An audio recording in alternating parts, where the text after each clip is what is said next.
Hello, hello.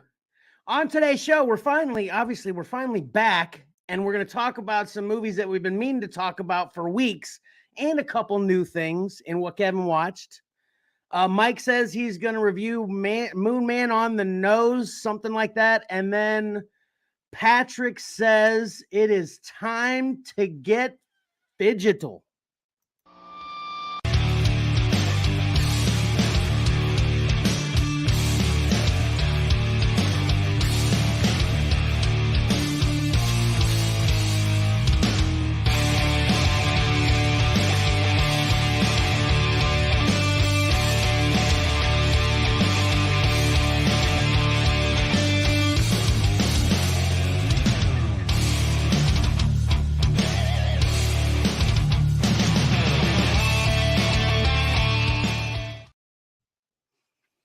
Welcome to your favorite live streaming, whatnotting podcast, Comics and Collectibles in the Crawl Space. I am your third or fourth favorite podcasting host, Kevin. And thank God I'm not alone, because I'd just be cracking myself up all the time. And who knows if anyone else would actually think I'm funny. Patrick, so you're the first in the room to let me know if I'm hilarious. Pat. Yes, Kevin, you are hilarious. Awesome. And welcome back.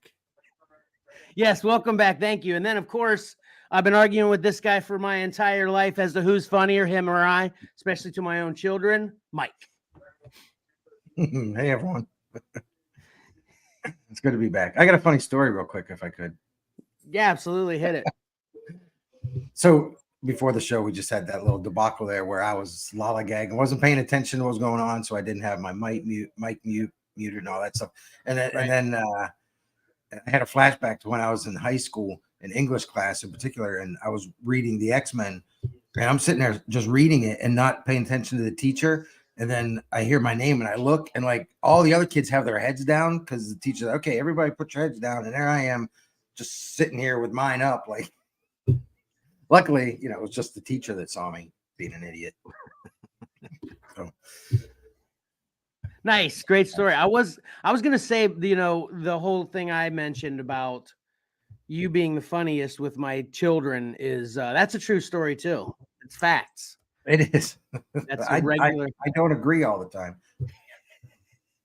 Somebody else that is new to the Excella group actually had the epiphany, I do believe, during the surprise birthday party, that she understands why everyone says Mike is so funny now. Were you were there for that, right, Pat? I was there. Yes. It was great. Okay. So anyway, let's get into this. No one cares about the past, even though they're true hilarious stories. But I am going to still talk about the past a little bit, especially we're going to review some older shows and movies that we've been meaning to review for weeks. And I just wanted to send out a heartfelt apology.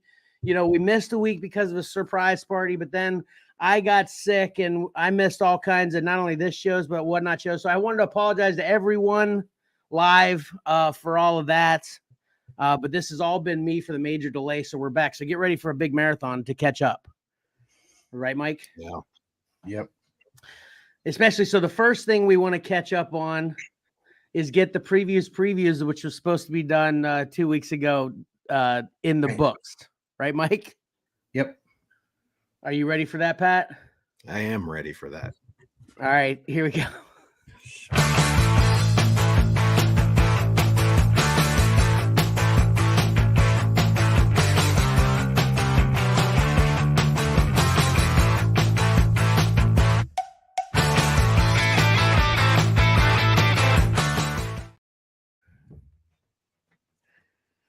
All right, sweet. So this is the preview of February's preview guide. So these will be coming out in April. Right, Mike? Yeah, February for April. All right, Mike, I think you're first. Looks like you're first. Yeah, looks like I'm first again. That's all right. We'll start off with something I'm really excited about. We've got Universal Monsters Creature from the Black Lagoon, following up on the Dracula miniseries. We've got 4 issues coming from Image. The writers are Dan Waters and Ram V. And then on art, Matthew Roberts and Dave Stewart on colors. So this should be a really gorgeous book, well written. Matthew Roberts did Manifest Destiny, for anybody that read that. And speaking of that, I just saw yesterday there's a upcoming board game or tabletop game for Manifest Destiny. So I'll try to find some links to that and put that up for fans of that series.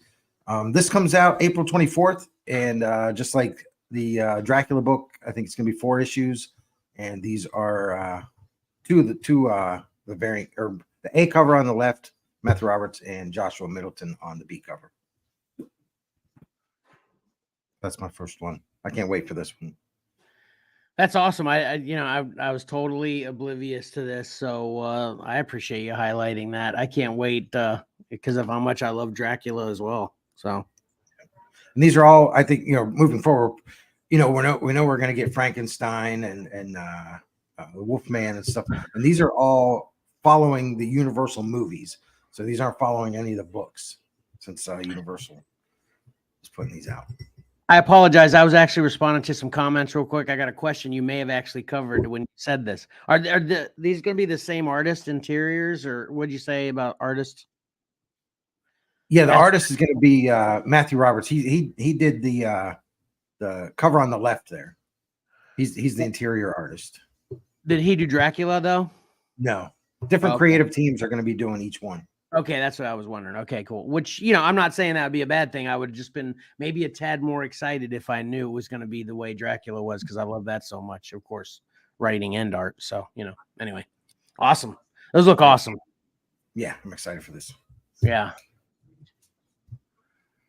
Pat, what you got?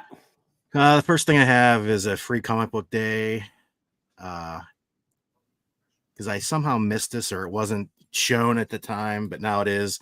This is the Mad Magazine 2024 Free Comic Day Special Edition, and I picked this up for the cover alone. This is Kerry Callan. We've shared him a bunch of times in the Exceller group. He works for Mad Magazine. He does a lot of DC stuff, a lot of funny DC stuff, and I just thought cover alone I'd pick this up because I think it's a pretty good gag. Yeah, it's very funny. Get ready for a free comic book day on what is it? March? No, what is it? When is free comic book day? First Saturday in May, right? First Saturday in May. Yeah, Yeah. First Saturday in May. There you go. That's right there. May 4th. Oh yeah, it's right there. Oh yeah, may the 4th be with you. No, that's a different thing. They fall on the same day this year. Yeah, it's gonna be a big geek day. Yeah. That's great. I didn't even see that. And yeah, I'm a big Mad fan. I want that. Yeah, I say it all the time. One thing I love about our show is the coincidences, and maybe I talk about coincidence so much people may think I'm joking that they're not actually coincidences, but they are. I literally just picked up, and I think I had talked about it on the show like less than a month ago, my first Mad Magazine in 30 years, and here you are highlighting a Mad Magazine. The preview's preview. That's like I said, an awesome, funny coincidence there. So, yeah, all right, I'm gonna start off real simple, with a statue. Nice. Yeah. This is from the Book of Boba Fett. Of course, this is Gentle Giant's statue, and I particularly love this one because it's got the Gaffy staff, right? Am I saying that right? Yeah. In this one as well. So it's obviously got a combo of how Boba Fett was saved and trained, and he, now he's using that to fight as well. So I really dug this. So if again money was no object, I'd be grabbing this. And speaking of money, this is $250. And actually, this doesn't actually come out until September. Maybe we'll see a better highlight of this once we get closer from Pat's on the horizon. Who knows? But I did. It's awesome. Mike. Yeah, I want that too. All right, up next. All right, next we have from Boom Comics. This is Blow Away #1. It was out April 17th. It's from Zach Thompson as the writer. Nicola Izzo is the artist. The gist of this one is there's a wildlife photographer and they witness an argument and then a possible murder. So obviously it looks like it's in the the Great North somewhere, so it's going to be wintry, which I love. And the in the description they've also kind of compared this to Fargo and Rear Window, which I love both of those movies. And this one I already pre-ordered this. I'm really looking forward to it. Comes out April 17th. So that's it. All right. Awesome. Next thing I have here is the collected edition of Canary, which I reviewed number 1. I didn't review 2. It was equally as good. This is by Scott Snyder and Dan Panosian. This collects basically there's 3 issues. Third, I haven't read the third one. I don't think it's out yet. But the issues are like double issues. They're like 2 issues in one. So this is basically like a 6-issue series collected here, $25 retail. I loved the first issue. The second issue didn't have as much of an impact, but it's still good. It just, you needed some progression in the storyline. And it did that, and I am definitely looking forward to see how it wraps up. The only downside I would say here is I would have rather they solicited a hardcover rather than a trade paperback, but yeah, so that kind of leaves me. I probably won't pick up the trade paperback since I have the individual issues, but if you've missed it, good opportunity to pick up the whole story. Yeah. What do you think when they use the cover for issue number 1 as the trade paperback cover as well? Yeah. I hate it every time. Yeah. Just do something a little different to where not only to get something different since you're buying if you would have bought the individual issues and then you want to also get the trade to get something different. But then also too, when you're looking it up and you're doing everything you're doing, you can know that that's not issue 1 if you're just looking at it, Yeah. Especially the organization part of it. Sorry, Mike, what'd you say? Yeah, I'm with you on that. It annoys me. Yeah. All right, next up for me is Darth Maul, Black, White, and Red by Marvel Comics. This is written by Benjamin Piercy, and the art's from Stefano Raphael. And I have not read one Black, White, and Red book yet. This is probably going to be my first one. Do you guys have any experience with reading these Black, White, and Red titles? No. I looked at a few. Yeah, me too. But this one is a good fit for me. And I don't know whether this is a trending theme across all Black, White, and Red titles, because again, I've never read them all, or I've never read any of them. But this is like it sells itself as like a horror story.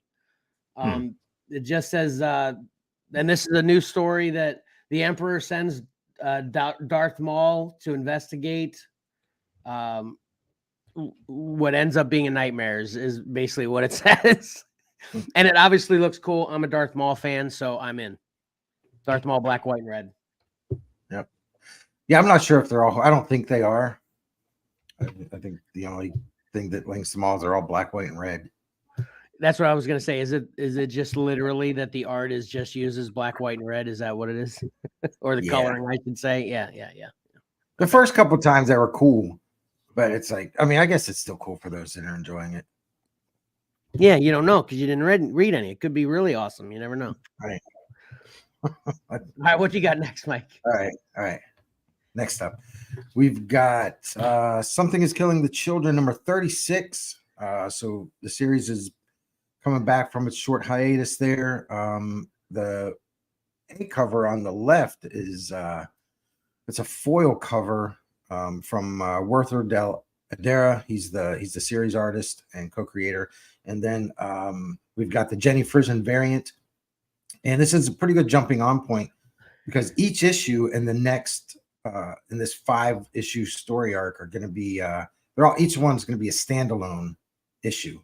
And it's Erica Slaughter in 5 different cities across the United States. I guess the United States, Northern America. Maybe she goes to Canada. So yeah, it's just a good jumping on point for anybody that wants to. Okay. This is man, how big is Something is Killing the Children, which is already a spinoff from another one. Or no, there's what are the two titles in this? Yeah, House of Slaughter is the House of spinoff Slaughter. from this one. Yeah, okay, gotcha. Okay, yeah. Man, it's a lot. So yeah, you need a good jump off point, right, Mike? A jump on point, yeah. I mean, jump on point. You can jump off to it. I think this year's the 5-year anniversary for it too. Wow. So. All right, cool. I'm not going to be jumping on. It looks cool though. Pat, what are you waiting for to jump onto this title? I feel like I'm too far. It's too far along. I probably won't be doing any jumping anytime soon. Mike says this is a perfect jump on point though for you though. So you got to try. Oh, okay. Maybe I'll think about jumping then. What you get the trades up until now. Yeah. Okay. I have a little bit of an update here from our friends at Distillery who bombarded us last preview with 5, 6, 7 books.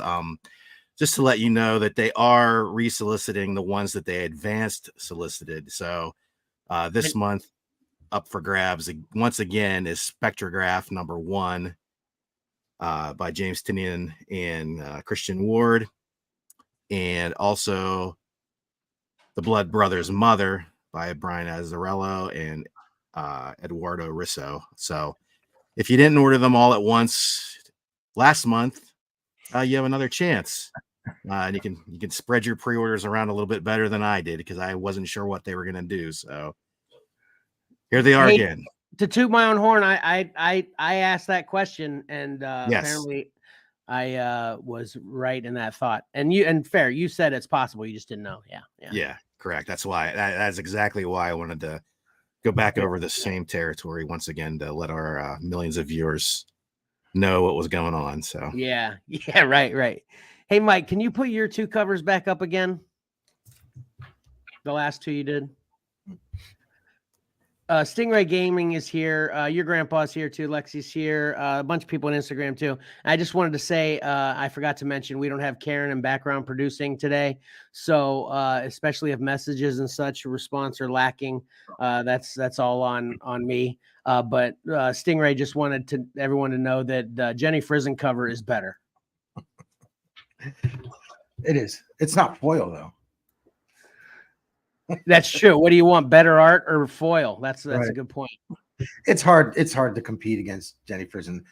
Yeah. And yeah, Stingray, I agree. And I've mentioned it on the last few shows that Jenny Frizen is definitely creeped up, definitely into my top 10, maybe a little bit higher or lower so much. So anyway.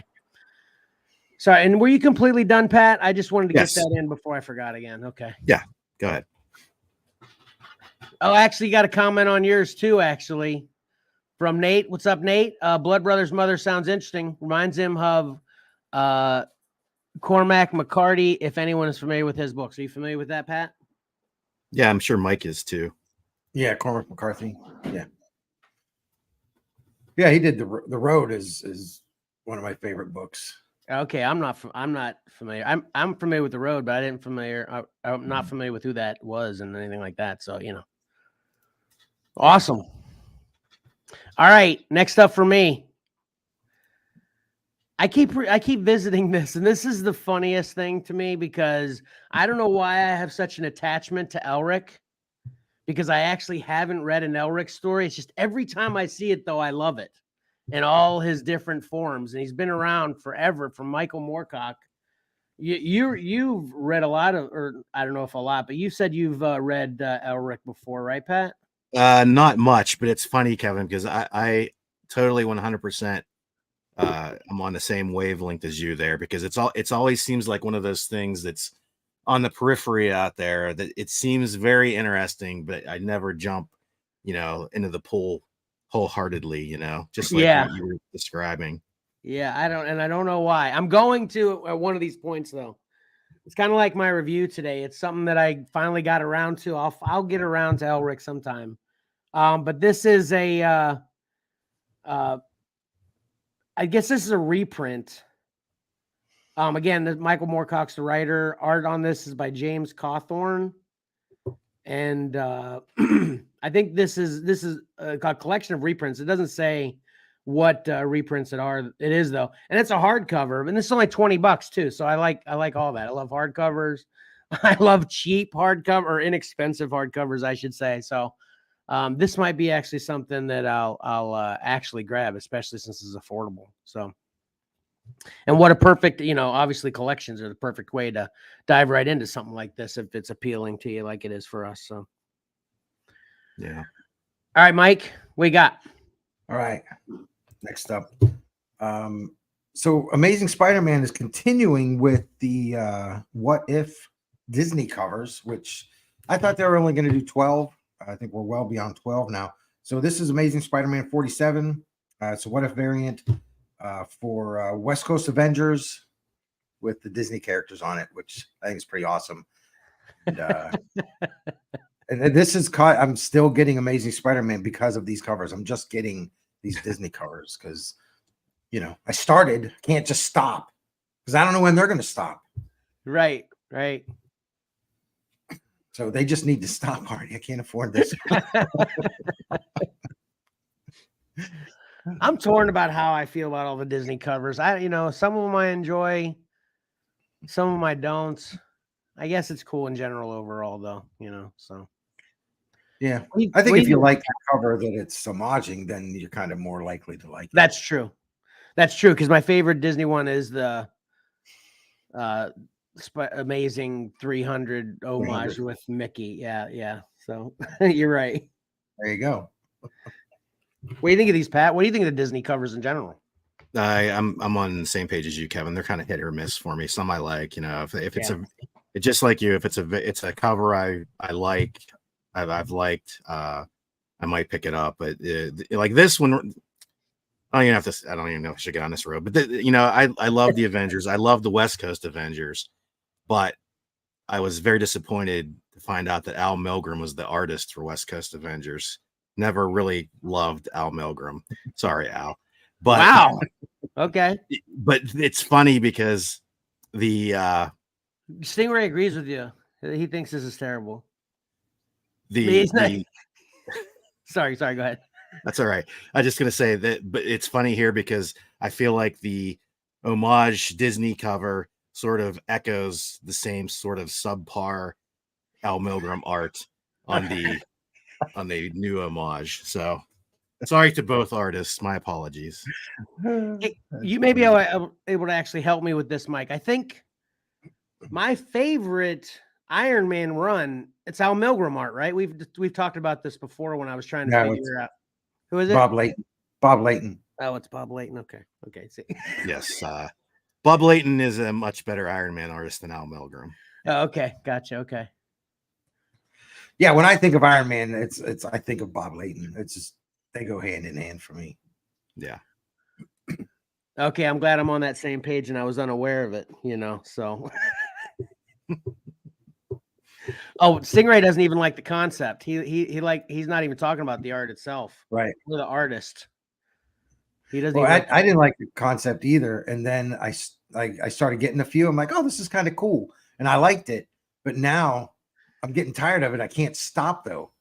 Right. If I stop now, they'll come out. They'll stop 2 issues later. I'm like, son of a, I was so close. Right. If I don't, and I know in Marvel they've got 15 more planned. And those will be the chase. If you stop in too short, those will be the chase ones too. The ones that everybody wants that you didn't grab as well. Yeah. Yep, they sure will. Son of a gun. So Karen's chiming in real quick. Hey, Karen, we miss you. All right. So we beat up my Disney books enough. Right. I have a Kickstarter for my next one. This is by the folks at Flask once again, the same people that did the very, very nice art of Arthur Adams. This is Terry and Rachel Dodson, the husband and wife team.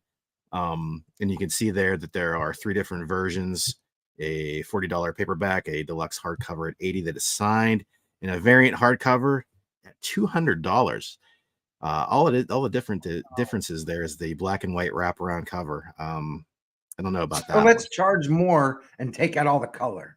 There you go. How's that? That's amazing. Amazing. Is that one at least signed too? I would imagine so.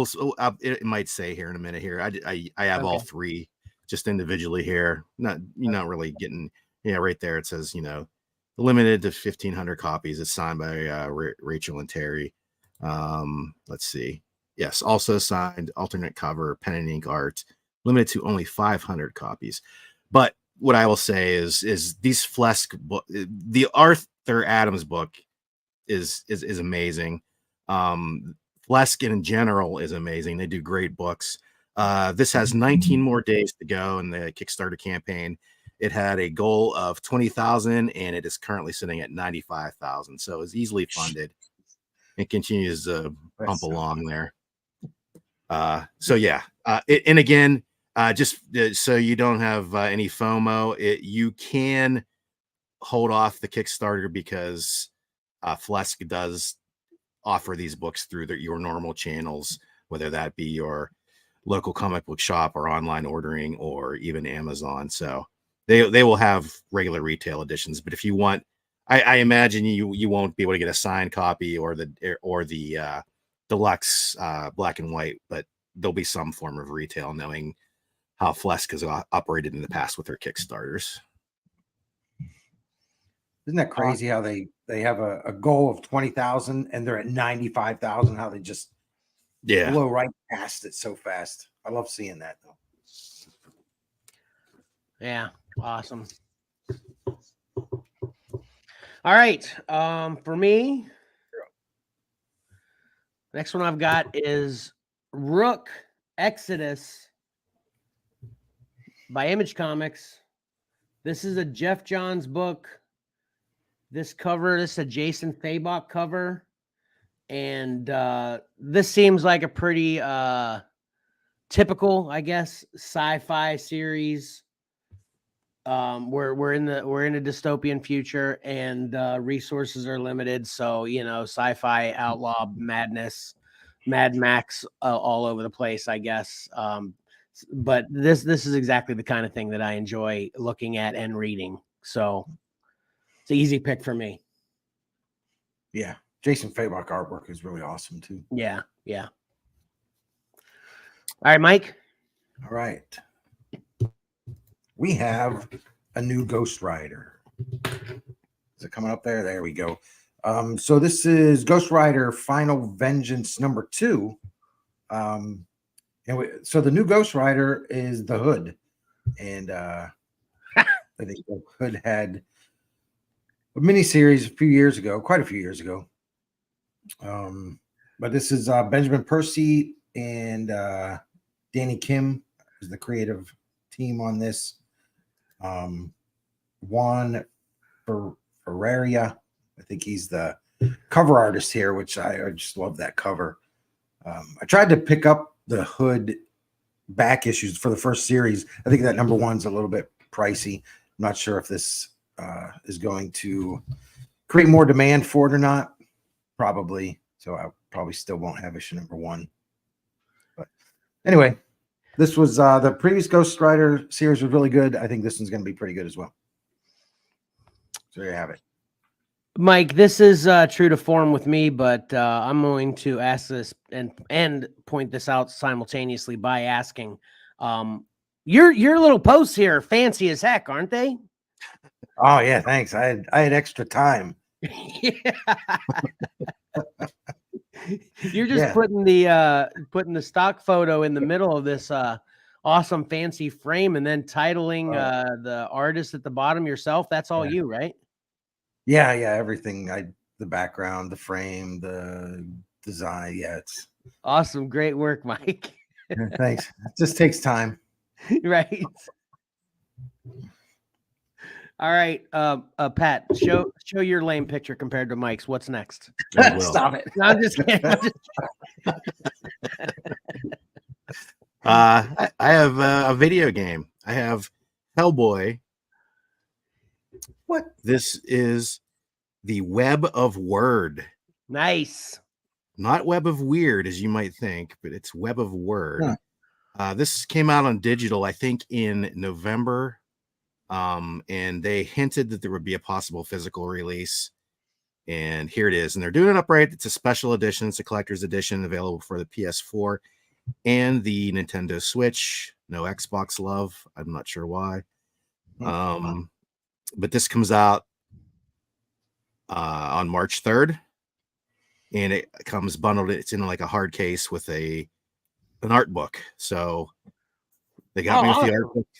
They double hit me with both the physical edition, which I was holding out for, and an art book. So nice. Yeah, I already have it pre-ordered and can't wait to finally play it, because it what you're seeing there on the left-hand side in the upper right is actual screenshots from the game. They did a really good job mimicking Mike Mignola's art style. The game is sort of like they think they sort of describe it as a rogue light game where every game is different and you just go around and beat up monsters and stuff. And from what I've seen, it's gotten fairly positive reviews. So I'm looking forward to actually finally playing it. Yeah, that's awesome. Yeah, that's I'm bitter about the whole Xbox being left out on that though. Yeah, I don't know why. And you know what's starting to happen to me too? There's a new game out that I really want to play, but they're going to force me to upgrade because it's on Xbox, but it's only for Xbox One, which I'm still at Xbox Series X, and I'm still at Xbox One. So I'm going to have to upgrade to get new games soon. It drives me nuts. I used to do that every time as soon as they came out. Now I'm not there anymore. Right. Financially or committally. So anyway, but yeah, this looks awesome. Yeah. I may have said PS4 too. It's PS5. Okay. Yeah. All right, cool. Next up for me.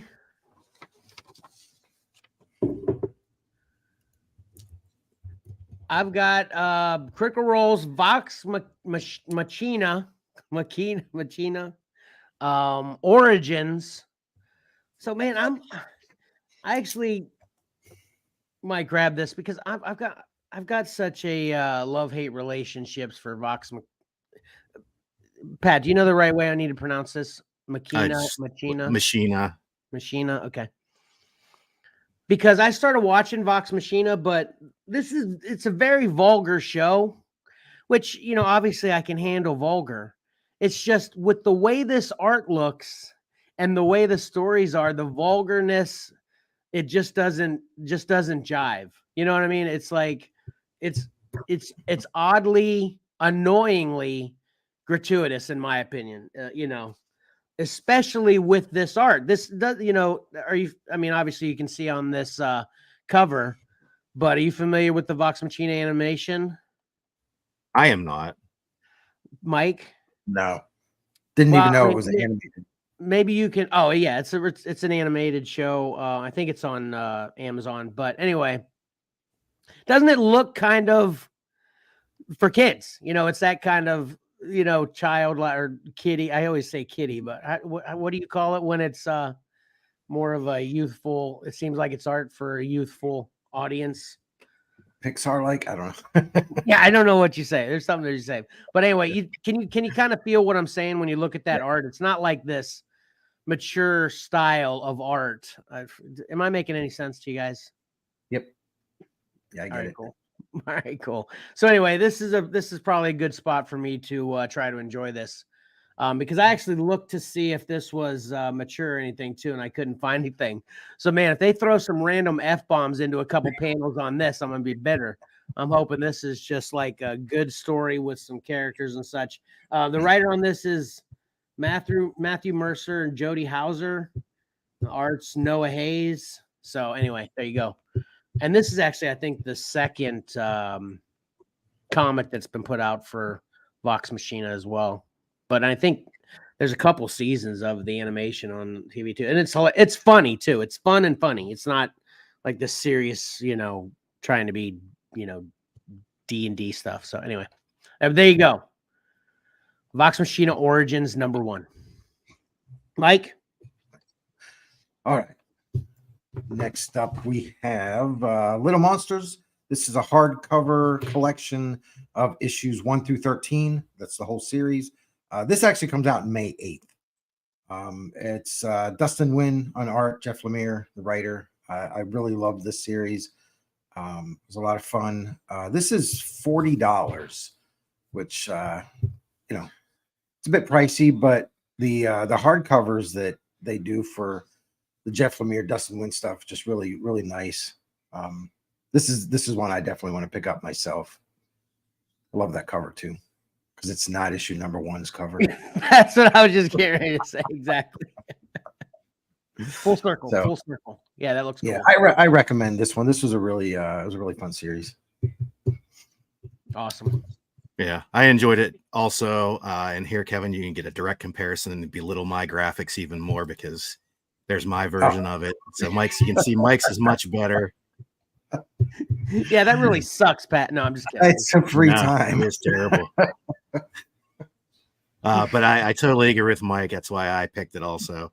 I really like the series. It wrapped up satisfactorily to me.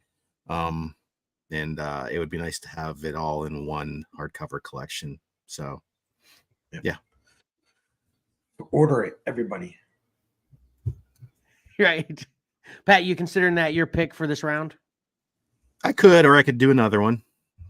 Do another one real quick. Another one. All right, let's stick with Image. And this is a weird one because they solicited this in the catalog, and that is Merca's Hot Paprika Omnibus hardcover. This collects all of the sweet paprika, but this time finally it appears the US is getting the more adult version, which she calls hot paprika. Now the weird thing is it's in the catalog, the paper catalog, but there's no trace of it online. I don't know if that's due to the adult nature or perhaps it was delayed. As you can see there, cover to be revealed. They've had collected editions. There's a Spanish edition out of Spain.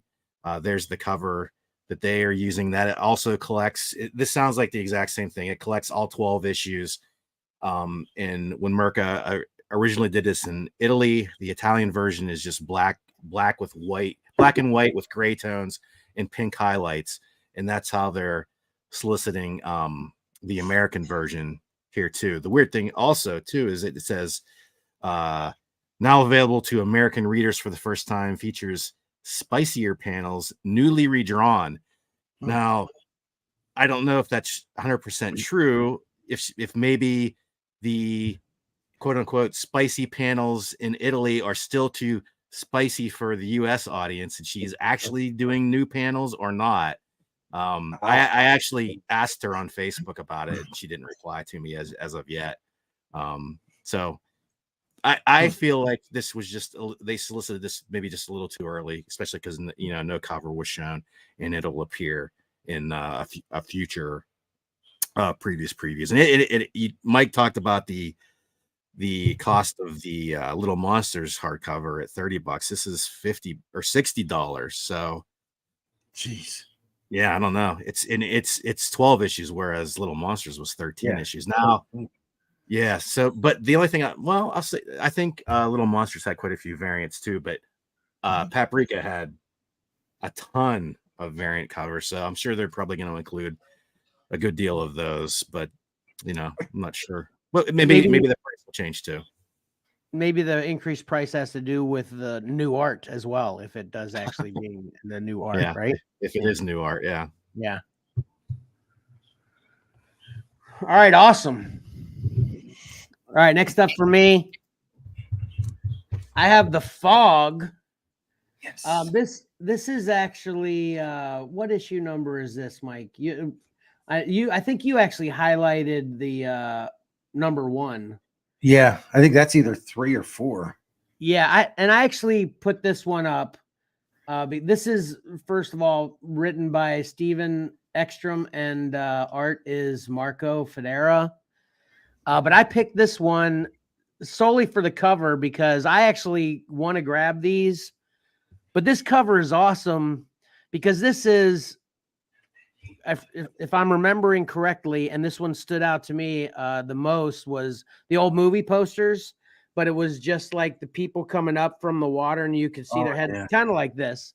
So this is more their face, and obviously it's more graphic, but that poster stood out for me the most from the movies. So as soon as I saw this, I was like, yeah, if I don't end up getting this whole series, which I want to, I definitely want to at least get this one because I think this looks really cool, and it's my best memory of the visuals from the old movie as well. So did you actually get number 1 yet, Mike? It hasn't come out yet. Okay. But I do have it ordered. And I think this is the variant. I think this might be the B cover. The A cover wasn't as cool. This is the cover that I ordered. I'm always an A cover guy, but like on this series, I'm actually picking the cover that I like more. Gotcha. Hey, they're your rules. You can make them and break them how you like. I right? make them and break them all the time. Yeah. Wait until later on in the show and break another one. All right, what you got next? All right, next up, I'm going to combine these two, but I've got Cheater. Oh, sorry. This is actually this is a little backwards. Oh no, I didn't. Okay, this is Sacrificers number 7. It's coming back from the hiatus from the first story arc. And Max Fiormara, love his artwork. And Belen Ortega. So the 1 in 10 or 1 in 10 cover on the right is Belen Ortega cover, and new story arc, and it's fantastic. Looking forward to this one. But if you need to catch up, coming out the same day is a trade paperback for 1 through 6. Awesome. That's what I was just getting ready to say. With as much as y'all been hyping this up, and it sounds cool as heck. And this looks cool too. Man, I don't know if you should actually share this cool graphic around this, because when I just see this cover by itself, I'm not going to think it's near as cool, because your graphic with this cover makes it look way cooler, I'm thinking. I think I appreciate that, but I guarantee you hold this in your hands, you're going to be like, this is phenomenal. Okay. The artwork is just so great. So this is a must. If you didn't get the individual issues, pick this up. I will. All right. Here, Kevin, I'll make you not want this as much. That's so funny. Oh man. You also pick up number 7 if you don't want it as much. Yeah, I'm totally on board with Mike. As a matter of fact, if you stick around later in the show, I will actually talk about issues 4, 5, and 6. So I'm glad Mike talked about it when it first came out, because it was on, it was sort of on my short list, but I ultimately decided not to get it. And then I heard Mike's review and went back and picked them all up, and it's a very good series. So yeah, we almost had a fist fight over that issue number 4. You're right. When we there were 2 copies on the shelf, the A cover and the B cover. I was reaching for the A cover, and Mike ripped it out of my hands. It was terrible. Yeah, this is a little one of these, the old elbow grab. I appreciate you letting me have the A cover. Hey, Mike, put your 2 up again. Get that trash out of there. Well, Nate's got a comment about when you had the 2 up. Oh, the issue 7? Yeah, he says the left cover remind him of the hobbits hiding from Ringwraith. He's totally interested. So you sold another copy of Sacrificers, it sounds like. And then put your graphic up again as well, Pat. For number 7. Yeah, he's saying, Patrick, that actually worked, honestly, and I think downplay it a little bit. It's still Mike's right though. It still obviously looks awesome. Yeah. So he's asking, is that how the covers really look? So I don't know which one he's saying with that comment. But that is what the cover really looks like. But yeah, when Mike has that cool graphic around it, the problem, Mike, is there's a couple books out as of late that have that kind of frame art on the cover. That's Oh, the yeah. confusing part. You know what? Detectives kind of like that. And then what's that other one? The that you've There's been. that Beneath the Trees. Yeah. Yeah, And then there's the that- other one too. There wasn't there an elf one or something that I think you reviewed recently that has like a framed art cover. yeah, probably. It's got like Yeah, two. I know what you're talking about. I can't Yeah. remember the name of it. But yeah, that's the problem with your graphic. If people see that, they're gonna be like wanting it because they like that framed art style, and then they pick it up and they're like, "What's this garbage?" Right. Well, the good thing is Max does the interior artwork, and it's just as good. It's not like he puts more work into the cover than the Right. rest. I mean, Yeah. it carries through the whole book. So that's what's so good about it. Yeah, just to end on that, Nate. Yeah, Mike's been reviewing a few issues of Sacrificers, and they're great. Go check out previous episodes. I'm not exactly sure which ones to tell you which ones, but check out. It's recent. It's recent. So Yeah, I did 1, 2, and 3, and Pat will do 4, 5, and 6. all right, Pat, you want to do one that's individually you then again? Yeah, why don't you just go ahead and do yours, Kevin? Okay, cool. Okay. All right, next up for me, and I figured I got to have a crossover on this one. Mike, Yeah, did you pick this one as well? yeah, of course. Okay, of course. I figured you would. I have some cool graphics around it. Okay, cool. All right, this is the gun hand. And this is pretty interesting. This is from what's the publisher on this? American Mythology Production. American Mythology. So that's none other than Frankenstein's monster. With a gun hand. It says he loses his whole right from the forearm up is replaced by a corpse with a gun hand. And this is written by Marty Grosser, Matthew Plog. This cover's by Barry McLean. I guess that's probably the interior. Barry McLean Jr. Guess that's probably the interior as well. But yeah, we get a mix of things we talk about regularly that we like in this one. Frankenstein's monster and the Old West. Right, Mike? Well, yeah, this takes place, 100 years after the events in the novel. Right. And so basically it's so the monster is in 1888 New York City. So that's cool. But I'm gonna throw these up since I have them. So yeah. That's issue number 1 with the variants. And Kevin, yeah, I think you had a different variant that I couldn't find. So that's cool. And then just because I have them all, there's issue number 2. Because sometimes number 1 looks cool and then number 2 doesn't, and you're kind of like, dang it, that sucks. But these look cool all the way through to issue number 3, which is right there. Yeah. So so that was actually on my list too. So it's a good one. Are either of you familiar with this American Mythology Productions too? Is there anything else we've that's ever been on a radar from them? Do you know? Well, I have a couple issues of Werewolves and Dinosaurs.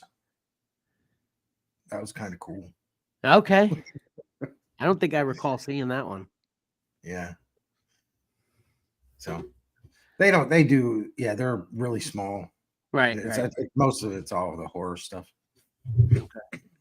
So all 3 issues are coming out at the same time? No, I just went digging for them. Okay. Yeah. Yeah, issue number 1 is the 24th of April. All right, Mike. So that was you piggybacking on mine. What do you got next? Yeah.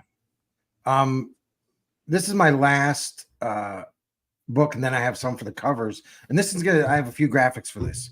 If you way back during COVID, it's in 2020, Jim Lee did some sketches and he auctioned them off with all the proceeds going to random brick and mortar stores. It was pretty successful. I think and they were all black and white, just sketches. And what is coming out from DC is they do the artist spotlights certain months. So in April, we've got the Jim Lee artist spotlight, and these are the books that are going to have those sketches have been colorized. Different colorists have done them. Obviously, the Batman 146, they haven't released the color version of that solicitation. If the banner wasn't there, I have the dates that these are released, and I can share these on the page if somebody wants to, on the Facebook page, if somebody wants to know what dates they come out. So it's all through the month of April. Then we've got Batman and Robin, number 8, World's Finest 26. These are really cool if you want to put that set together. Superman 13, Detective 1084, and then as we saw in the first thing, the Nightwing 113 was the black and white in the post he had shared, but then Batman 146. So yeah, those are very cool. I took down the banner so people could see the dates real quick. But, okay. Yeah. So and then we'll go back to the dates for this is the order that they're coming out the way I showed them. Batman 146, Birds of Prey 8 first, and then the next week Batman and Robin, then the next week World's Finest, which is good. I'm glad they break it up a little bit. Yeah. Superman 13, Detective. Yeah, that's awesome. Rounding them out, we've got oh yeah. So there they go, 3 in the last one there. So that's it for those Jim Lee fans, and nice little collection. Yeah. Isn't that kind of funny with that banner, the way the scroll goes? It should just bump up the video like above it rather than, because we come across that covering up things all the time, you know? Or the banner be clear, but the words be there, you know, but it looks like that's it's gray. true. Yeah. Yeah. So yeah, I mean, it is a little bit, you can barely see through there, but yeah. Anyway, I guess on a larger screen. Anyway, what you got, Pat? I'm going to wrap things up with my picks with 2 steelbooks. I know Mike's waiting eagerly for that Godzilla -1 steelbook. Not yet. We have King Kong 1976. Oh, son of a gun. I want this one too. Yeah. This is really cool. You can see that they have gone with a he sort of progresses from left to right there. It has a cool, clear slip cover that comes off to reveal the next what you see there with just an image of Dewan and Kong's hand, and then you see the interior artwork, and then the back of the steelbook itself. This came out, I think, about 6 months ago on 4K, and it's sort of an expensive, just general basic release. So I put it off. I didn't get it, but I may bow down and get the steelbook. And it comes out April 9th. very cool. Very cool. Yeah, I love that artwork. That they use like the snake, and even coming through the big gate there. That's some of the artwork they had on the cup, the glasses. Yeah. Back then, I have a few of those. I think I have 3 of them. I did. Ooh, ouch! You got to retire stuff. I retire stuff so it doesn't get broken. Yeah. That's great. That's fantastic. You said it was expensive, Pat, but did you say how much it is? It's probably in that $30 to $40 range for the Okay. steelbook.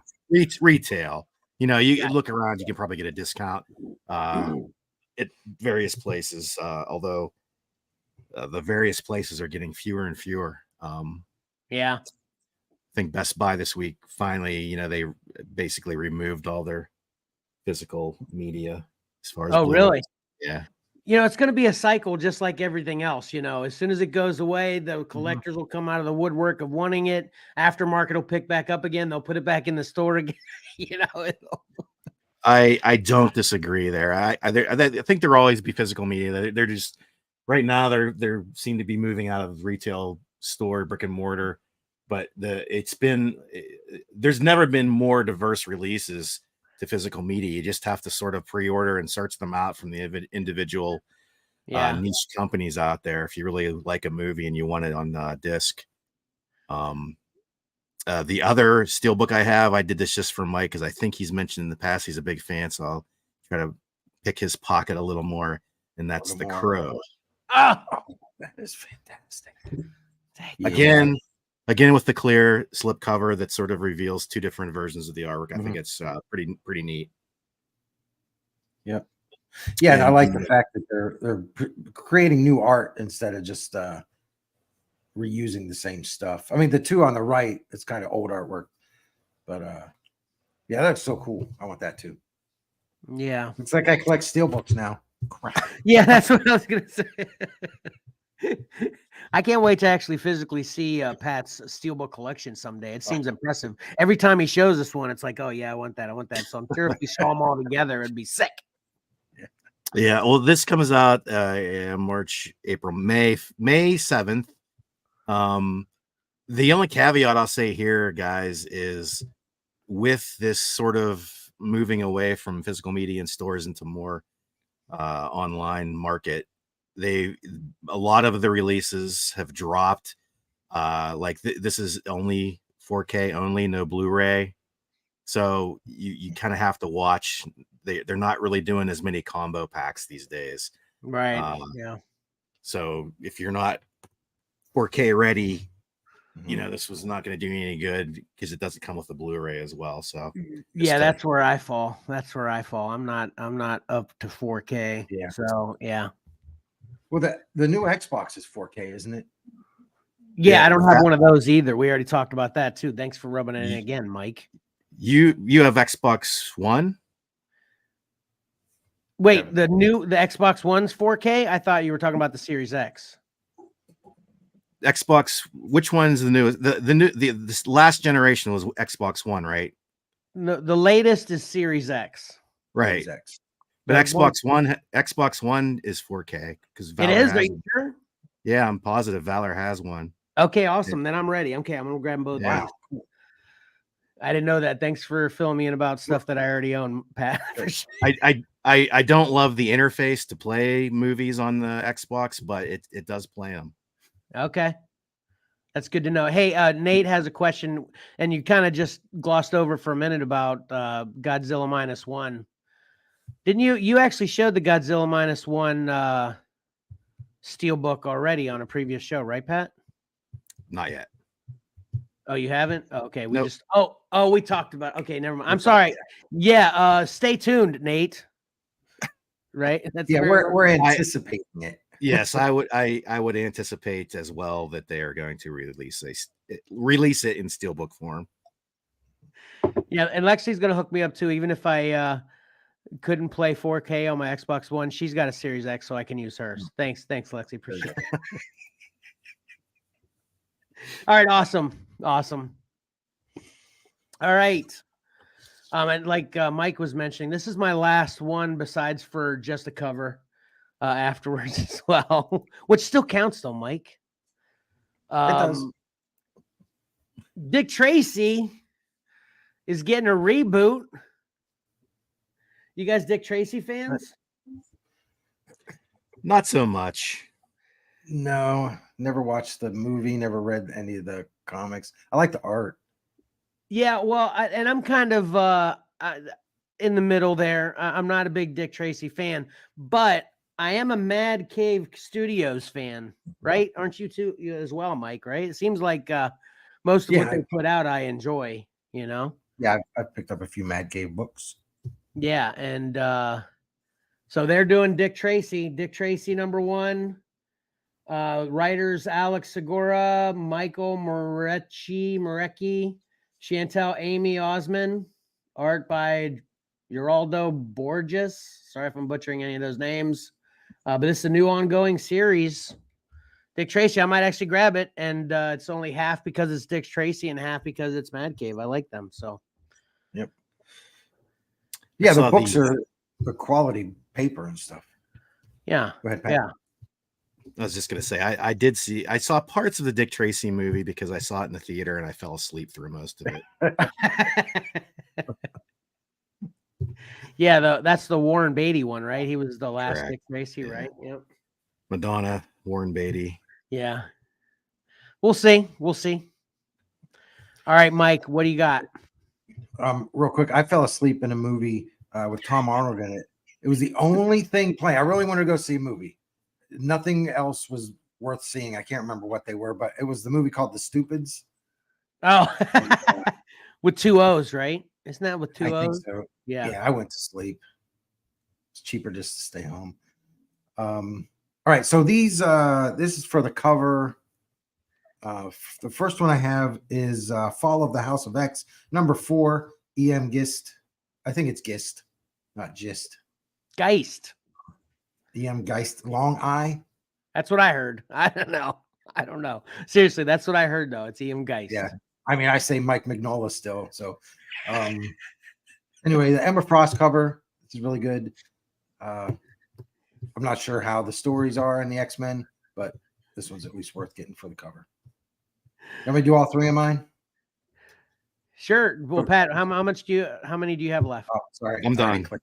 Oh, he's done. Yeah, So I'm yeah, done. go ahead, Mike. Go ahead, Mike. All right, and then we've got Miles Morales, number 19. Marvel is doing a vampire variant theme through April. Oh This crap! is I actually Luciano had. Oh man, I'm an Vecchio. idiot. It's right here, Mike. Yeah. Wait, no, that's not it. This is it. Here you go. Blood Hunt. Blood Hunt. Oh, yeah, I think it kind of ties into this whole storyline. Yeah, I skipped that. Accidentally. So that's a good.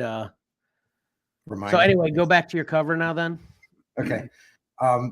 They're all really cool. They all, Yeah. they're all Marvel vampire books. This one is Tomb of Dracula 55, which you can see up in the right-hand corner. I don't think that is on the actual cover, but that's all I can find for the solicitations as of right now. And then finally, I've got Nightwing 113, Bruno Redondo, and I think he's actually returning to do interiors for Nightwing. I think Tom Taylor is going to be ending his run on the book soon. So I think Redondo's kind of going to, see him out, finish out the run together with him, but he's back on interiors coming up. But that's just, he's one of the best cover artists out there just for uniqueness. So I like that one all the way down to kicking that bad guy. So there you go. That's what I got. Yeah, it's pretty cool. So yeah, since I forgot that, just to mention that again real quick. So this is a new event, a Marvel event called Blood Hunt. I'm sure it's no coincidence. This is kind of coinciding with Blade coming back, right? I mean, when's that? I actually don't know the specifics on the date where Blade's joining the MCU. That whole thing is happening. So now we got Blood Hunt, the bloodiest Marvel event ever. Writers Jed McKay, artist Pepe Larraz. This is a Kyle New cover, and this cover is sick. I love this. And I'm a Blade fan too. I love all the Blades, even Blade 3, Blade Trinity, which one gets the biggest bashing, but I love that one too. But yeah, this is definitely a cool concept. I probably won't actually be picking this up, but I love this cover. So I wanted to show that one, right? Yeah, I think the storyline covers so many issues that the event is too big. That's where I am with all events anyway. I mean, yeah, I'm not exactly sure what event has to happen to pull me in, but man, I'm definitely, at the very least, even if I want to get an event, most events, they don't have anything, pun intended, too eventful to where the aftermarket prices aren't going to drop. These are going to be in dollar bins. You know what I mean? So, I'm going to wait, but yeah, it's definitely cool. And then my last one is I just had another cover too. I love these that's great. Video game variants, 8-bit variants. These are a lot of fun. And this one's really cool with it being like a fighting cover or whatever. And this is for Amazing Spider-Man number 35. This is a comics exposure 8-bit exclusive variant, which I thought that was really cool, right? That's 35. Yeah, Looks like it. Yep. I thought 35 was out already. Maybe not. They're probably weekly or something. I don't know. So I have 47 coming out on April 10th. Maybe well, this doesn't even come out until April 24th. So maybe it's the exclusive variant that comes out later. I don't Oh, know. is that a store exclusive? Yeah. Comics okay. Exposure 8-bit exclusive variant. Oh, okay. Yeah. Yeah, that's cool. I like those 8-bits. Yeah. I'd call that a 16-bit. That's what I was Yeah, gonna say. I like all the true. video game covers. I don't think this is actually 8-bit. I like the 8-bits, but yeah, this is probably a 16-bit. Remember back in the day when that was a thing with video game where you're talking about, whoa, this is gonna have 16 bits, and then Sega CD came out and it's like, oh, 32 bits. Right. Now Just here keep we are. doubling the bits. Now here we are looking just as real life in all the games now, you know. Anyway, yeah, I thought that was fun. So there you go. And then that will do it for me. Yep. And that is your, sorry about it. Let me fix that. That is your preview for the February previews guide, most of which are coming out in April, but hopefully we covered all the miscellaneous times that different things are coming out. So but that'll do it. Great job, guys. Yeah.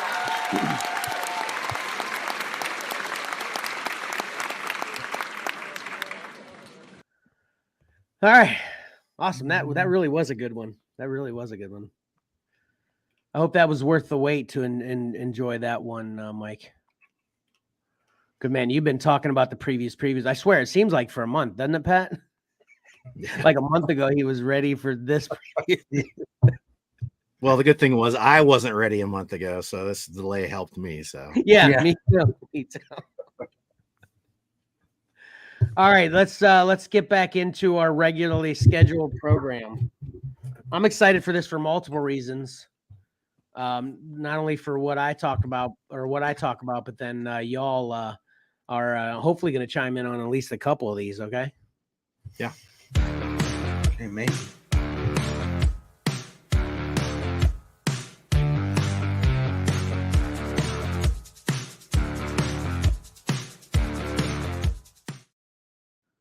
All right, and since this is going to be a especially long show, I'll try to roll through these quick to get to where you guys actually have more to say, which I want to spend more time on that. But first up for me, I watched The Tiger's Apprentice, which is a new animated movie on Paramount Plus. Are you guys aware of this at all? no. This is a lot of fun. This kind of mixes Kung Fu Panda with not astrology. What's the Chinese symbols? You know, where they have the ram. Maybe it is not astrology. You know, damn it. Just a different. They have. I don't know what it's called. They have different animals for different years. Yeah. You know what I'm talking about, right? So. Yeah. All of the creatures in this is a group of Kung Fu karate masters, whatever. Like I said, very similar to, I put it with Kung Fu Panda, but they are all humans that then turn Zodiac. There, man. Just give me 10 minutes. I can pull anything, you know, but anyway, these are all the Zodiac symbols. And basically it's a bunch of masters that turn into the miscellaneous Zodiac symbol animals, you know, to fight evil, you know. So, and but it's a lot of fun. And this kid you can see in the middle of the poster here is the Tiger's Apprentice. It's a pretty, there's nothing really too unpredictable about this, but I like the animation and it's fun. And I recommend it. I give this a solid 7.5 bags of popcorn to check it out. But The Tiger's Apprentice on Paramount Plus. And then I don't want to talk about this much, but this is big. I just finally caught up because The Marvels came out on or was released on Disney Plus. Patrick, did you see The Marvels in theaters? I did not see The Marvels in theaters. Did you watch it on Disney Plus yet? I did. All right, what you got? What'd you think, first of all? Didn't love it. It had elements that I liked, but it just didn't seem like it seemed like we were missing a movie. They could have done a whole movie in between the original Captain Marvel and this movie. There was a big subplot dealing with Captain Marvel and Hala that I think could have been a movie in itself, and it seemed just sort of shoehorned in to get to this movie. There was parts of it I did, like I said, that I did like, but it just didn't come across as a big MCU production movie. It seems sort of meh.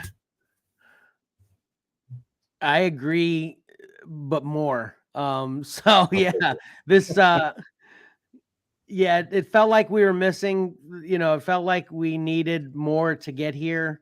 And then I didn't see Miss Marvel. Did you watch the Miss Marvel series? I started to, but I just figured it wasn't for me. Yeah. So I didn't watch that either. So, although ironically enough, she is one of the highlights in this movie for me. I agree. Yep, I agree. Yeah, she was great. And man, I don't know, with Brie Larson, I don't hate Captain Marvel, but man, Brie Larson, she does not bring the acting chops to this character. Obviously, she's been in other movies and I've liked her elsewhere, but man, this Captain Marvel is just unlikable. I just don't like her. And she's like very emotionless and stone-faced, and especially in this movie more than when we saw in Captain Marvel, there was more reason to be more personable, in my opinion. I feel like the way Captain Marvel is in the Marvels was worse than it was in Captain Marvel, although it was probably the same, but it was worse in this one because I feel like there was so many more opportunities for her to be a very personable character in this movie, but, and, there's one scene in this entire movie that I actually enjoyed. The rest of it, I was completely distracted by plot holes upon plot holes upon plot holes. I couldn't stand this movie at all. Like, I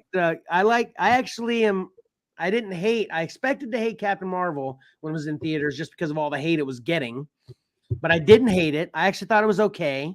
But man, this one, I really, really disliked this one.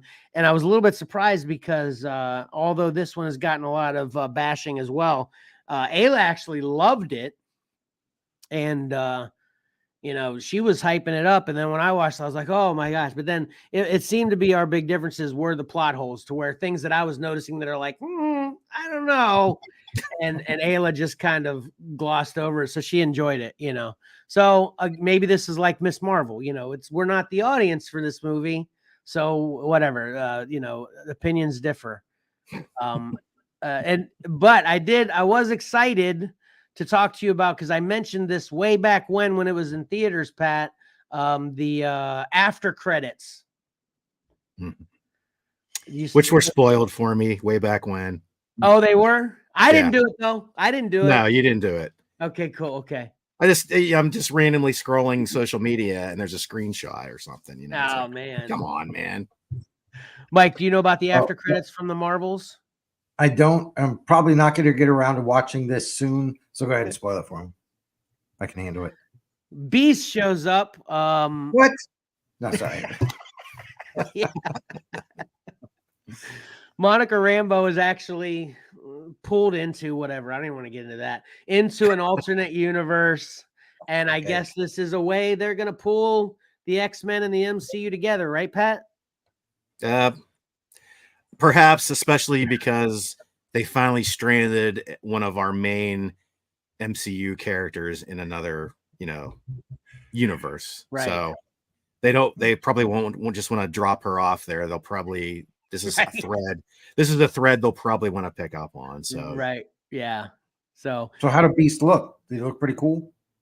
Yeah, that was my next question for Pat. What did you think of the way Beast looked, Pat? Better than in the X-Men movies. Yeah. He didn't look ferocious or fierce enough in the X-Men movies. Still, once again, voiced by Kelsey Grammer. Yeah, still Kelsey Grammer. Yeah. But he's definitely what, furrier, more beast-like, right? That's I would say so. Yeah. Yeah. Well, So anyway, if you want to check this out, fine. But my recommendation is just skip to. Even though there was one scene when they were learning how to deal with their powers together, I thought that scene was entertaining because they were very just chill characters. They were having fun. I like that. But aside from that one scene, just skip to the after credits. Yeah, the thing I appreciated the fact that they used the quantum bands because that's part of the comic book history. I thought it was cool that they picked up on it. The whole swapping bodies, because that's how the original Captain Marvel, he'd change places with Rick Jones, and later Quasar would do it too, and Janice Vell, the other Captain Marvel, would also have the same situation. So I thought that was cool that they incorporated that. The one thing about that was like, well, they would switch places when they used their powers, but then they're using their powers and they're not switching places at times. It's like it got just annoying. And it's funny, we Kevin. Probably spend a whole show on some wonky things. Yeah. This movie. Yeah. But I wanted to pick up on one quick point that you said about whether you like Captain Marvel or not. Because of the whole subplot that I was talking about that they could have made a whole different movie about. Yeah, she was like the bad guy in this movie. She basically doomed an entire planet. Yeah. Mm-hmm. So that doesn't help her likability. Twice, technically. Yeah. Because what we didn't see, but then even in this movie, my one of my things was when she, whenever the planet she's a princess of, apparently too, she's a princess now. She's Princess Captain Marvel. But that planet's completely flooded now, and we just didn't revisit that at all. I don't know what's up with that planet, but whatever, again, subpar effort from the MCU. It's really inexplicable when a movie like this comes. This may have been slightly what I would have expected if this had been straight to streaming movie, rather than a big. This is supposed to be our biggest, latest MCU release. It should be epic, it's crazy. But anyway, so. All right, then to get into this real quick, and I'm excited. This is what I've been talking about. I'm excited about Godzilla -1. If anybody, or hopefully everybody watching, follows us everywhere, saw that Mike and I actually got to step out to see Godzilla -1 one time. And then Pat mentioned he saw it in theater when it was first out, right, Pat? Correct. And I mentioned to Mike after we had watched the movie that I feel like I may know why. I feel like your answer to us when we asked you why you liked it was, I think we asked you why you liked it or if you liked it or whatever, but it felt kind of coded with the way you talked about it, or you couldn't get into it because we hadn't seen it yet, and we expressed that we wanted to see it. But yeah, let's start with you more explicitly. What did you think of this movie, Pat? Valor and I went and saw it before Christmas. We really enjoyed it.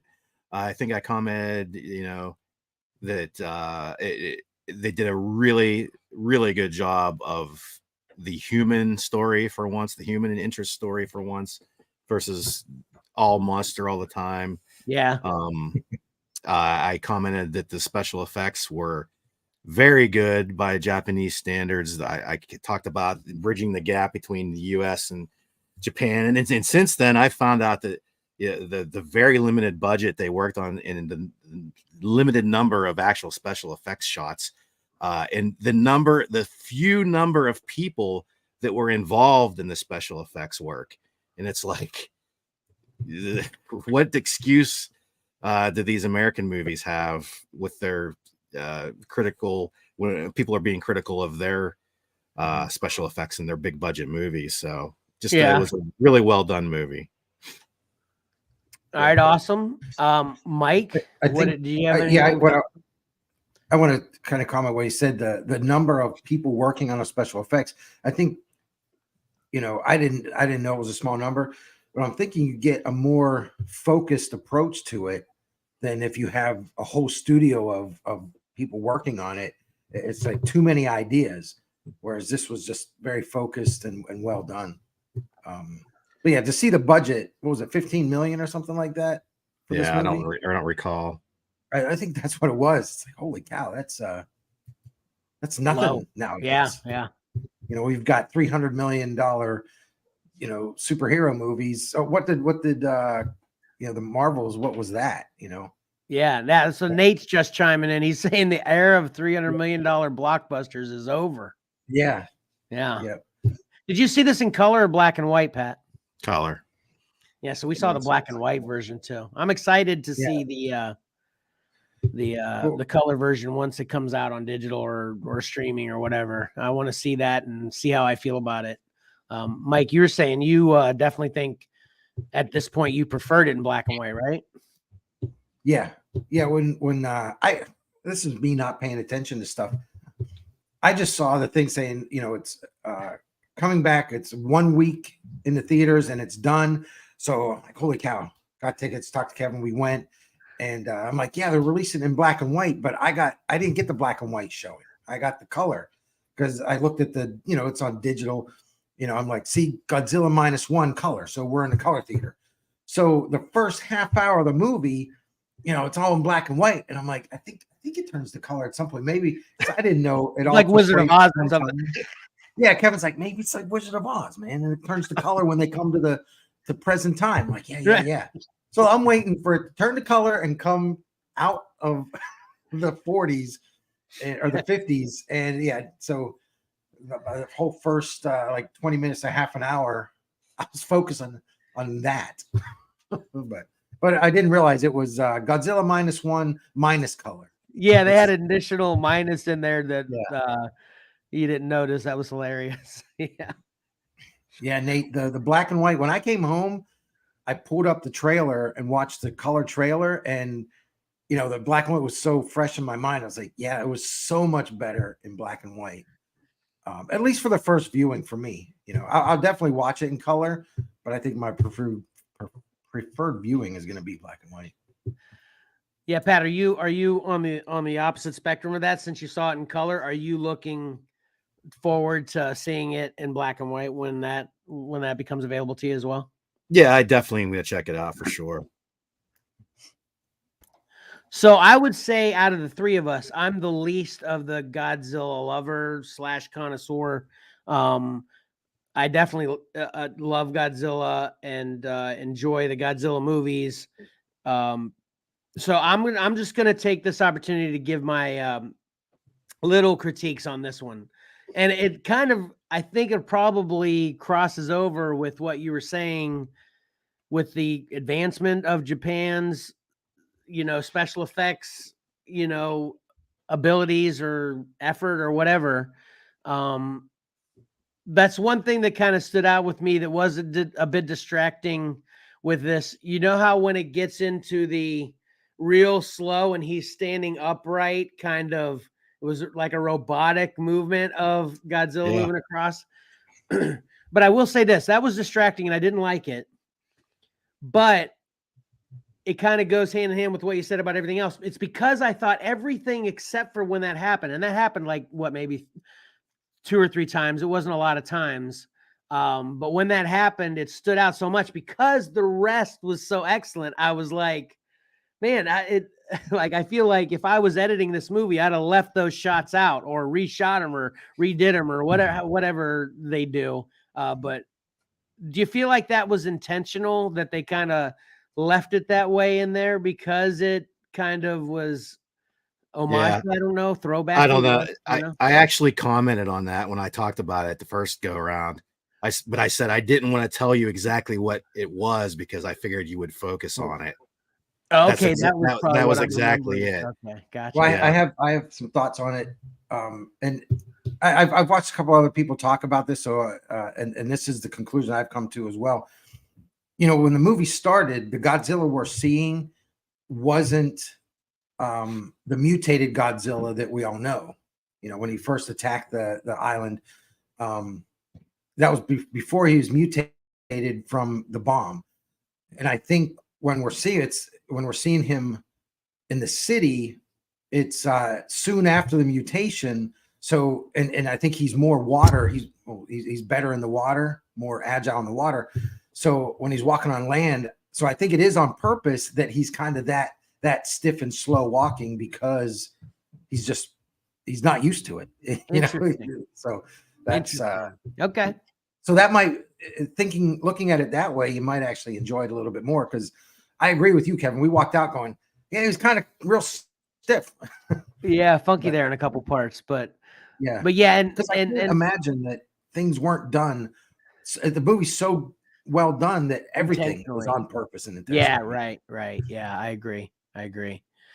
And and sorry to bring this up again, Pat. I apologize, because I know you haven't gotten to see Monarch yet, but like you were commenting about how this one really focused on the human story, that was excellent in this. Same thing with Monarch, so we're getting a lot of Godzilla, but we're also getting some great human story writing with these as well, so it was awesome. I got a couple other things to add. I have notes. Okay. One thing I didn't realize until just listening to other people talk about it was the title, Godzilla -1. I don't know if you guys know what the -1 is. Yeah. Actually, I don't. Enlighten me. Basically, coming out of World War II, it's like Japan was just defeated and decimated. So they were at 0. They were at the lowest they could be, and they're rebuilding. Okay. So they're at 0. And then here comes Godzilla just trashing stuff. So now they're -1. They're not even at 0. They're worse off. So I was like, that is so genius. I love it. Huh. It makes me love the movie even more. Did you know that, Pat? Did you know that was a reference? Yeah. Huh. Yeah. I didn't come to that myself. That's another thing that, people smarter than me had figured out. And then you guys may have noticed it as well. The Jaws references. There were a lot of Jaws influences in this. The boat, getting to the boat, it's kind of, too small. Yeah. For what they're going to do, kind of rickety. And of course, they explain why it's all wooden and stuff like that. But then some of the shots where Godzilla swims underneath the boat, you've got this aerial view. Yeah. It's like from Jaws. And then whenever when Godzilla's there getting ready to kind of chase the boat, they're all frantically walking down the side of the boat, slipping and tripping and all that. And then at the end, when the CO2 barrels are being dropped, they're being pulled right off, just like the yellow barrels. And then it was kind of flipped, where in Jaws they were chasing the barrels with the boat, and this Godzilla was chasing the boat. So that's another reason I liked it. There were so many reasons that I like this movie. Yeah,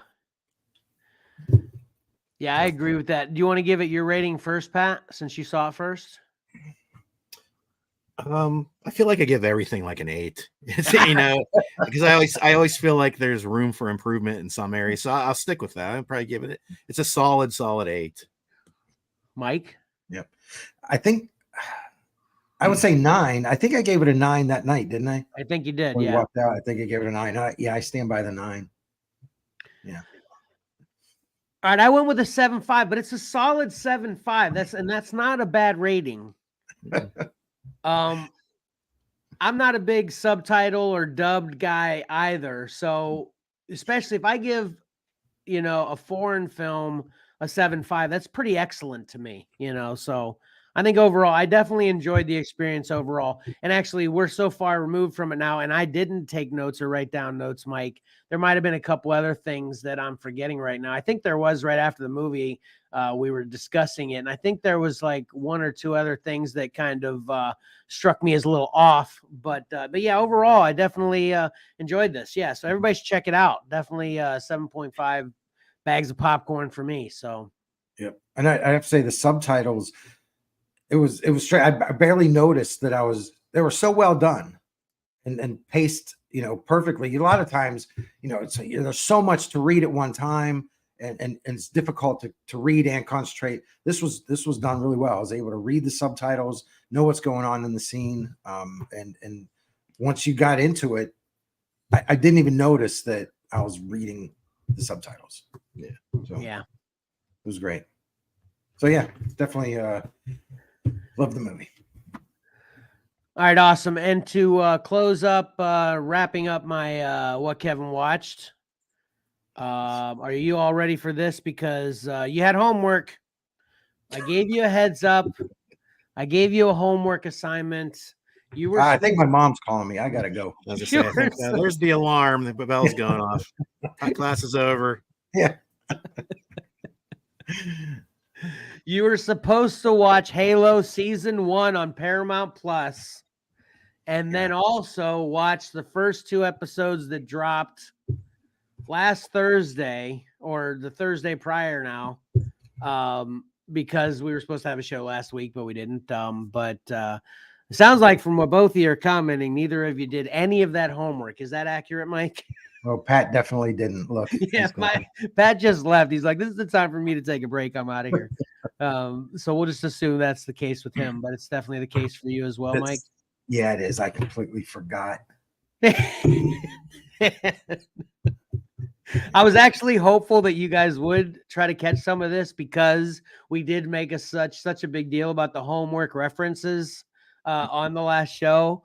But anyway, Halo Season 2 dropped on Paramount Plus February 8th. They dropped 2 episodes then, and then episode 3 came out this past Thursday, 2 days ago on the 15th.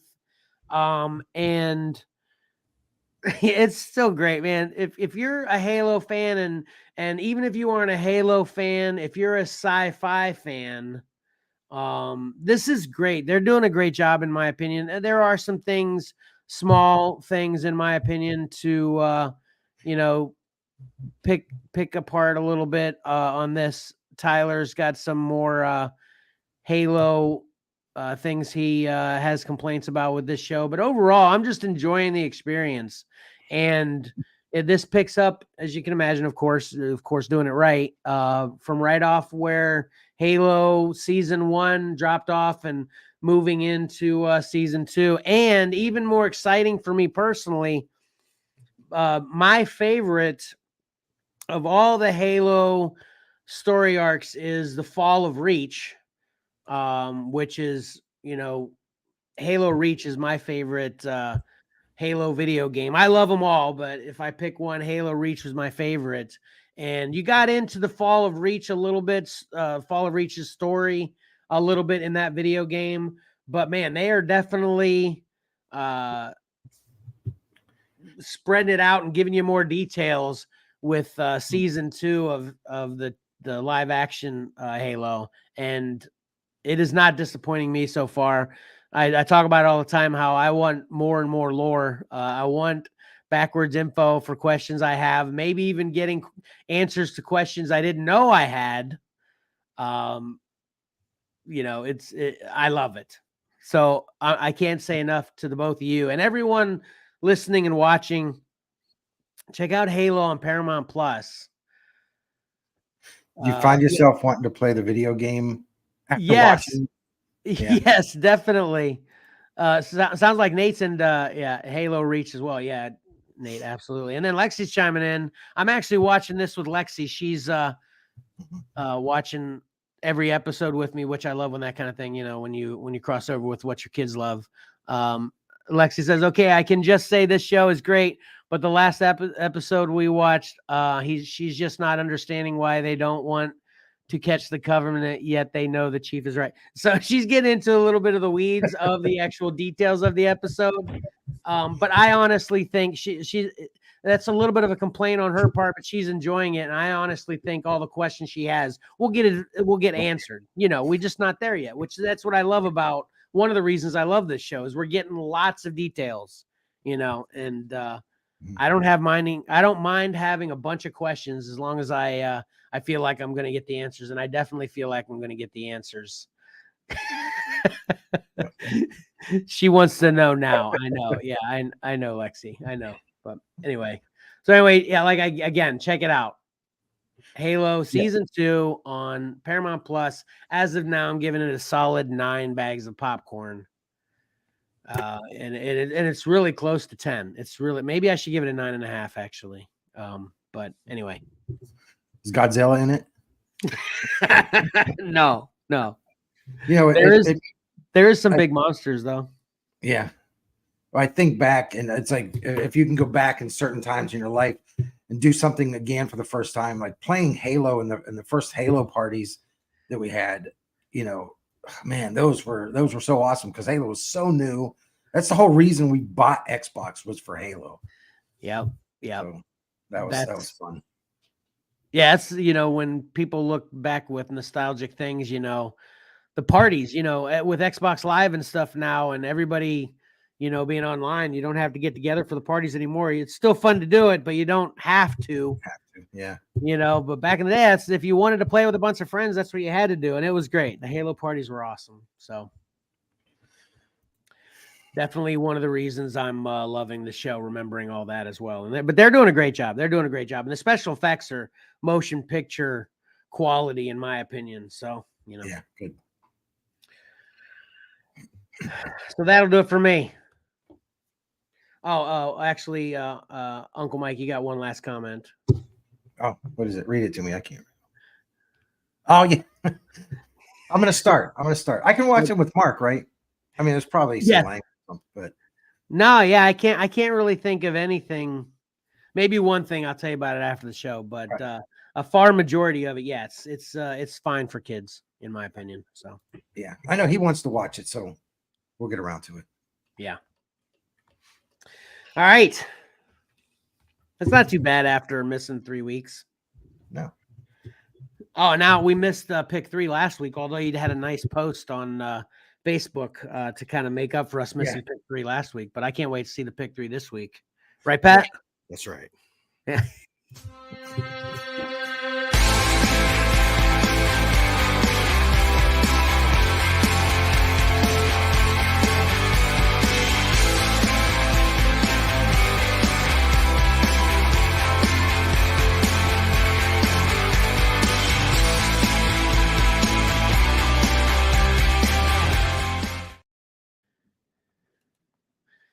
All right, big winner of a week.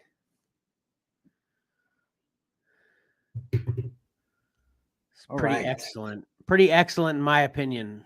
Pat, right off the bat, where'd you fall on this week? This is a great week, right? Let's just say it was much better than last week. Okay. Yeah. Well, as a nod to New York Mike's birthday, I grabbed a couple specifically geared towards him, saying, you know what, I think Mike would like this. So nice. There you go. Happy birthday, New York Mike. That was Valentine's Day. Yeah. So.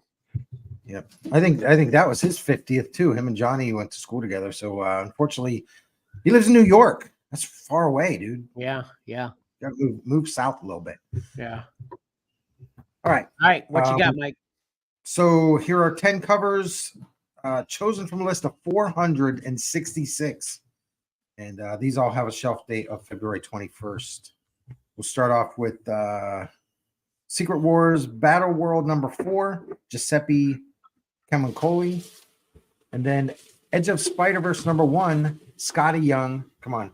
Scotty Young can't put out a cover, me not put it up here. Justice League versus Godzilla versus Kong, number 5 by Jock. Incredible Hulk number 9 from Greg Capullo. And then Green Lantern War Journal number 6, Raza. Uncanny X-Men 268. Now, they're calling this a facsimile. In my mind, facsimile is a exact copy, but now they're going and doing, variant covers for them. I'm glad you mentioned that. I want to talk about that more. Go ahead. Yeah. Anyway, yeah. This is the Ron Lim 1 in 25 variant. And then we have Spider-Woman number 4 from Greg and Tim Hildebrandt. Then Catwoman number 62, David Nakayama. And then once again, I've got 2 more. Edge of Spider-Verse number 1 from Chad Hardin and Edge of Spider-Verse number 1 from David Nakayama, the 1997 themed variant. I usually try not to put the same title on there, but those 3 Spider-Verse covers were pretty awesome to me, so I wanted to put them up there. So, hey, you make the rules, you get to break them. You make the rules, you break them. I do. That's fine. Yeah. What are your thoughts on those facsimiles with the variant covers now? Yeah, I think it's a bunch of poppycock. That's what I.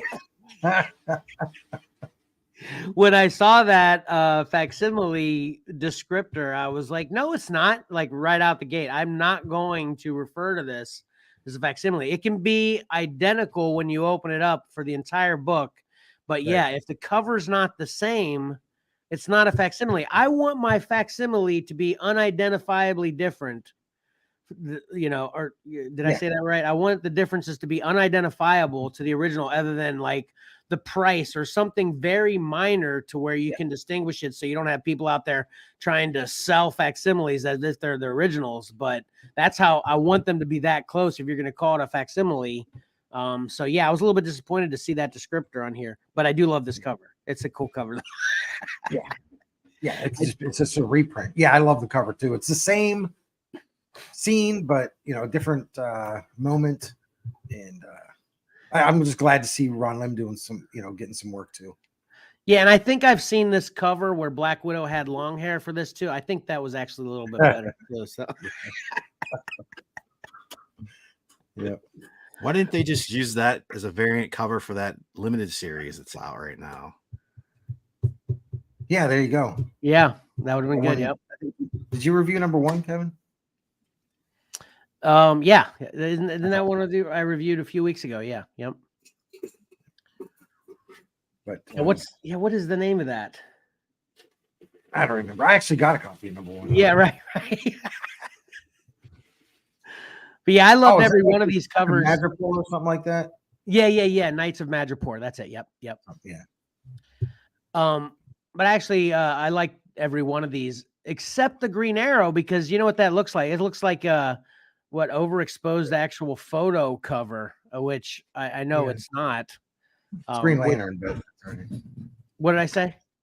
Green Arrow. Yeah, I mean Green Lantern. Sorry. Yeah, sorry about that. But you know what I mean? The art is done so well, it looks like a photo cover almost to me, so I didn't care for it, you know, but which is kind of ironic, you know. I don't buy that book, but I ordered that one. I love that cover. Yeah. So great. But I loved all the rest. It was definitely a tough pick for me. Actually, what made me ultimately get down to 3 was really nitpicking stuff that, you know, to try to get there. That's how tough it was for me this week. So, you know, anyway. Yeah. Oh yeah. All right. Let's see. So you guys want to get to number 3 here? Yes. All right. And just I didn't vote for that Green Lantern as much as I love it. Yeah, but I voted for the other green guy. Nice. We've got the Incredible Hulk.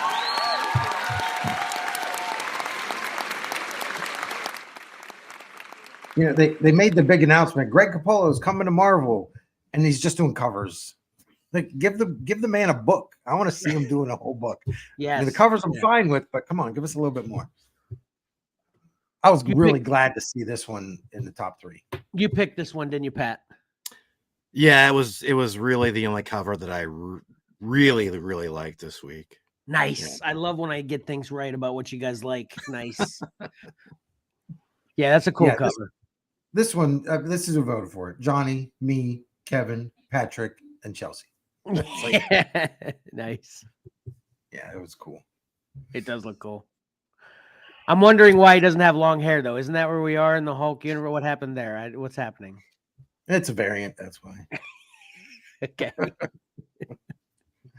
All right. Next up in second place, we have the Justice League versus Godzilla versus Kong, number 5 from Jock. Nice. You know, a little bit of behind the scenes that no one probably really wants to know, but I liked it. So I'm going to share it with you. I was talking to your grandpa during the Whatnot show yesterday about his favorite artists, because his Carrie Andrews is leaps and bounds moving up his list. So then he said he's in the top 3 artists. I said, who's the other 2? He said, you know, he actually said Todd Father and Scotty Young. And I've been mentioning a lot lately about how Jenny Frison has moved up my ladder of favorites. Jacques is the same way, man. I don't know exactly when he started clicking for me, but man, I'm really a big Jacques fan now. Yeah. But I didn't actually, that's how tough this was for me. I didn't vote for this one though. But man, I love this cover. You know. Yeah, I like him. I like he's really good stuff. Yeah. Bat, did you vote for this one? I didn't. I commented to Chelsea that it's another one of these Godzilla Justice League Kongs with the superhero tiny looking up at the big monsters. Yeah. The only reason it didn't make my short list is because of the lack of color. It's just I mean, it's awesome, but it's just bland, you know. So as far as color is concerned, so that's why I kicked it. But it's cool. Black, white, and red. Yeah. My family liked it though. I'll tell you that. Yeah, mine too. Yep. Yeah, mine too. All right, let me give you a drum roll for number one. Are you ready? All right, yeah, I'm ready. Number one, surprising absolutely nobody, right? Edge of Spider-Verse number one from Scotty Young.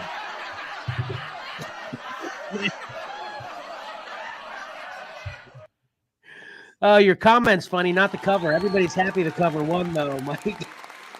Except maybe Pat. Pat, did you vote for this? What? I did vote for it. Yeah. Nice. Yep.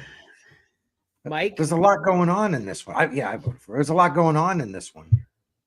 Oh, actually, wait, no, I didn't vote for this one. This is the one that I didn't vote for. This one had to have ran away from my house's votes and stuff, especially if Pat voted. Did it run away with it on this week? Yeah. Yeah, that's number one. Yeah. Yeah, I voted for that Secret Wars Battle World one. I loved it. That one's pretty cool. You know why I didn't pick that? Like I said, I had to come up with these little reasons to why not to pick because I wanted to pick everything. You know why I didn't pick that cover? Guess. Why? Because Pat says it sucks. The story sucks. Oh, I didn't like Daredevil on that cover. He looked weird. I guess if you have to find reasons, yeah. If you like them all, you got to find the reasons. Yeah, that's where. And I'm the harsh speaker. Pat never actually said it sucked. He's just a little underwhelmed, I guess. Yeah, it just doesn't have enough meat on the bones. It's just But that's a good Scotty because it's a full cover. You know, it's not just a couple characters with a white background. So I think that's another reason. You caught more of the, you know, you've got your hardcore Scotty Young fans like Mark. If it's Scotty Young, man, he's voting for it. Yeah. I sold a couple Scotty Youngs in the Whatnot show last night too. Is this can't be the cover A because it's no trade dress, right? Yeah, there may end up being trade dress somewhere, but right now I couldn't find it. But this is the cover A. It just doesn't have the trade dress on. Is that what you're saying? No, this isn't the cover A. Oh, God. Oh, you're saying you just couldn't find a cover A in general. Right. So, gotcha. But I do think this is open order. I don't think this is. I don't think it's a Scotty Young exclusive to his website. But it might be. He does that. Well, I sure hope not, because if this is on the shelf, I'm going to grab all the copies. I got a bunch of people in love with this thing, including me. So, you know, it's definitely gonna one of the very few as of late that deserves multiple grabs. You know. Well, there you go. Awesome. Great job, Mike. More excellent work from you. We'll take that pick down.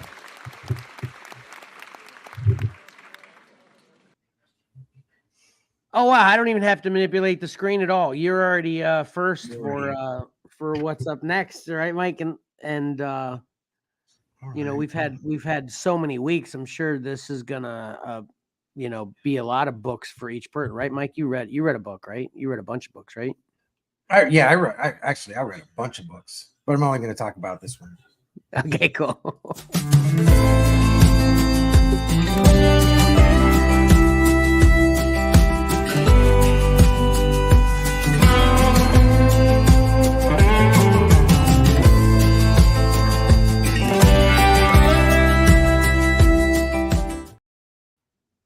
Hold on, I missed a comment. I want to go back to it because it was a literal question. Lexi's asking, who's the person with the black hair on the comic? Put all 10 up again, see if we can decipher Lexi. Which one are you referring to? On all the comics or Well, I don't Just know which one she's talking about. That's why. Oh, the Scotty Young. That's Silk. Oh, okay. Yeah. That's Silk, Lexi. Yep. Cindy Silk's Moon. pretty cool. I don't know anything about her, but she looks cool everywhere I see her. You know, I'm surprised that Spider-Gwen became more popular than Silk. I thought Silk was cooler looking. Yeah, I was just surprised. Well, because it's Gwen Stacy. You got an attachment to Gwen Stacy, and then she becomes Spider-Gwen. You know, that's why. Yeah, I don't like. Yeah, I don't like using the Gwen Stacy thing. Leave her alone. I don't think they ever should have done that. Well, aside from that, I'm just speculating that's why she's more popular than Silk. Right. Yeah. Anyway, okay, cool. So yeah, that's what the one Lexi was looking for. There you go, Lexi. Providing information and entertainment. You're welcome. All right, Mike, what did you read? All right, so what did I read? I read, as promised, I read Moon Man #1. Moon Man on the nose. Wait, no, that was my teaser joke. Was kind of an inside joke too. Maybe that fell flat because it was inside behind the scenes. It was, and it did. Just to fill everybody in, because what makes jokes funnier is to explain them. So with my teaser intro, when I said Mike's gonna review Moon Man on the nose, when I asked him what he wanted me to tease prior to the show, he said, "Okay, this is gonna be right on the nose." I reviewed Moon Man. So I like to put my little Kevin hilarity twist on there. So you're welcome for that explanation. Now you can go back and watch the beginning and truly think it's so hilarious. And now you'll get a laugh out of it. Right. All right, Mike. Sorry. All right. So this is written by Scott Mescudi, or as everybody knows him, was it Kid Cudi, and Kyle Higgins, with art by Marco Licati. I think this has been reviewed quite a bit, but we're off, so we're getting around to it now. There's a little bit of the interior art. Oh, wrong one. I don't think so. I told you all my stuff's out of order. There you go. That's interior artwork. So we begin in an isolation tank where this space crew has been for about 6 weeks, and the scientists are being overly cautious to make sure that there isn't anything wrong with them, because something had happened to the whole crew out in space. They had lost 7 minutes. I think they lost contact with them for about 7 minutes. So nobody really knows what happened in that 7 minutes, and we're not told in this issue. Ramon is the main character, and after they're released from the isolation, he goes home where he lives with his brother.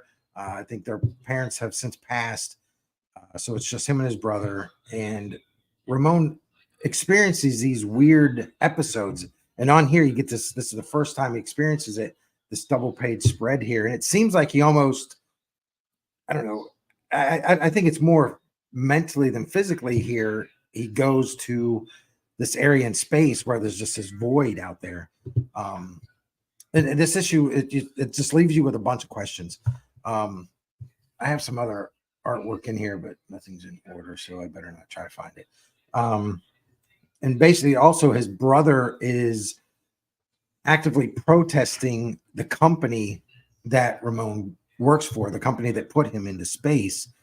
And he goes out, and there's a big protest that turns violent, and his brother kind of, he gets a text from him. Ramon gets a text from his brother saying he's in trouble, and he does another one of these kind of transport things, but he does it physically this time. And he goes to that location. He's got this weird space suit on, and he's almost like a superhero, but we don't know how he's doing this jump. It seemed like this one was voluntary, where the other ones were involuntary. So it's good. The artwork is pretty good. You kind of get lost sometimes. The storytelling in the art doesn't flow very well from panel to panel. Sometimes you get a little bit lost, like, how did I get here? But I think this is, it's hard to have an opinion on this one yet. I was really excited for it. I read it, I enjoyed it, and then I went and read other books. And then in going back to this to write my review, I realized that it really didn't hit a home run with me. So I think if you've already got it pre-ordered, like I've got issues 2 and 3 pre-ordered, and I'll definitely read them. I'm looking forward to seeing if it gets better.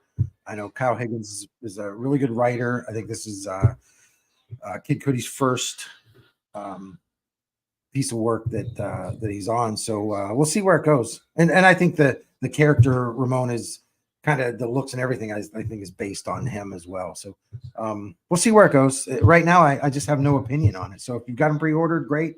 If not, I'd say wait until some issues come out to see some more reviews, see if it gets better. So that's where I am. Yeah, I'd love to see you once you read 2 and 3, another review on it. Maybe you can kind of give another wrap-up review on where you're feeling at that point. Did you say how many issues this is going to be? As far as I know, it's ongoing. I haven't seen that it's a miniseries at all. So as far as I know, it's ongoing. Man, I love all these influencers from other genres diving into comics. Maybe, we talk about the trajectory of comics in the future all the time. Maybe that's something that'll kind of keep it having some steam, right? Yep. That's what I think about when I see all this. I think this is, there we go. So that's another piece of artwork there. That's another page. That's when he actually does that whole kind of teleportation thing where he goes from his house to the protest where his brother is. Interesting. Yeah.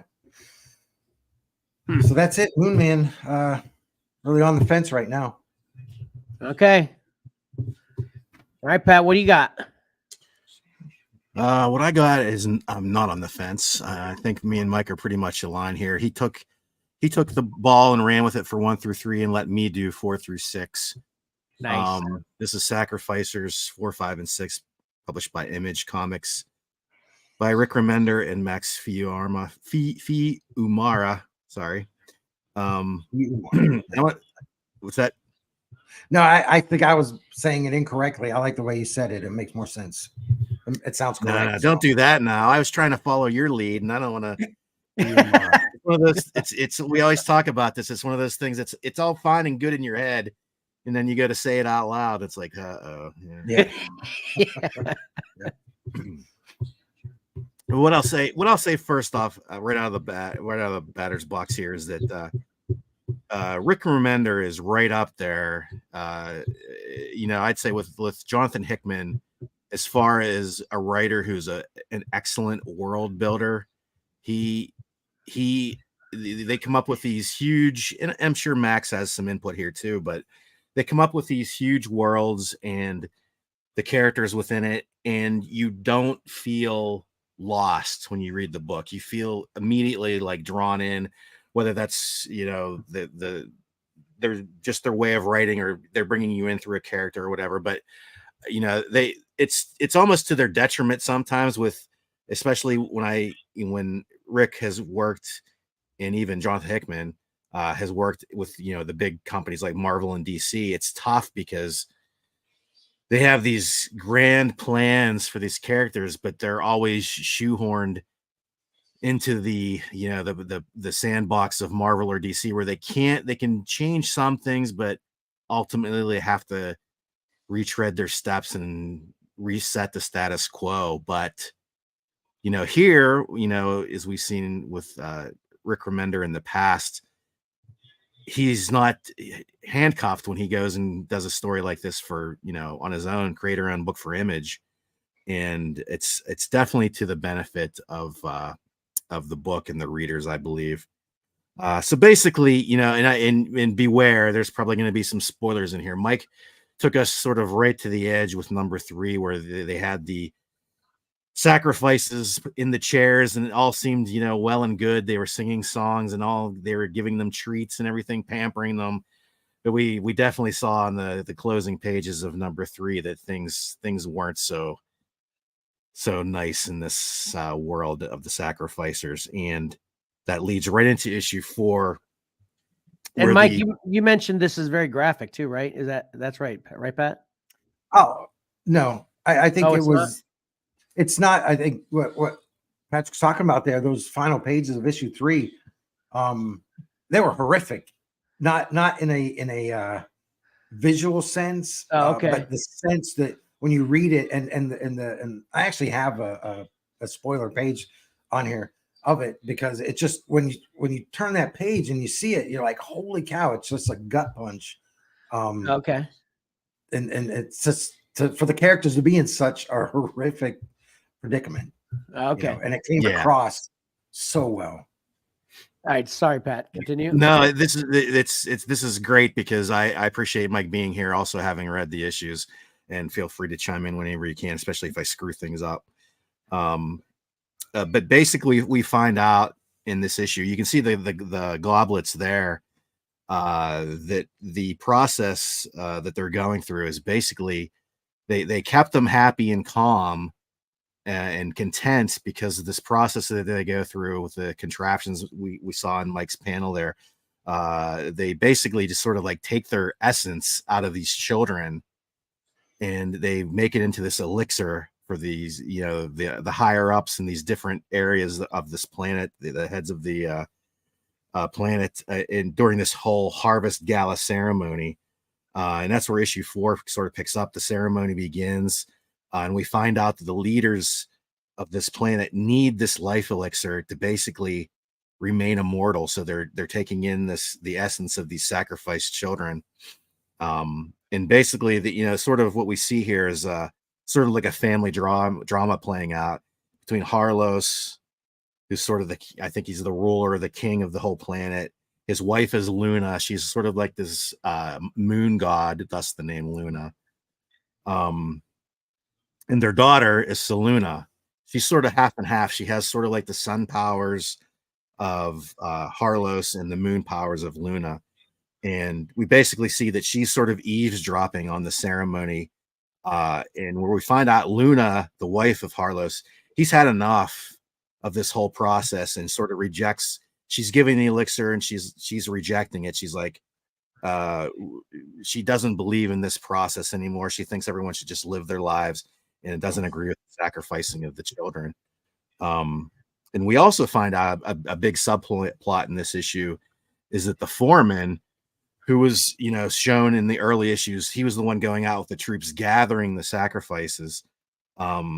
He's getting a little fed up with Harlos. He's tiring of going unrecognized by Harlos and being slighted, because he's the one doing all the actual work of gathering the children up and putting them through the process.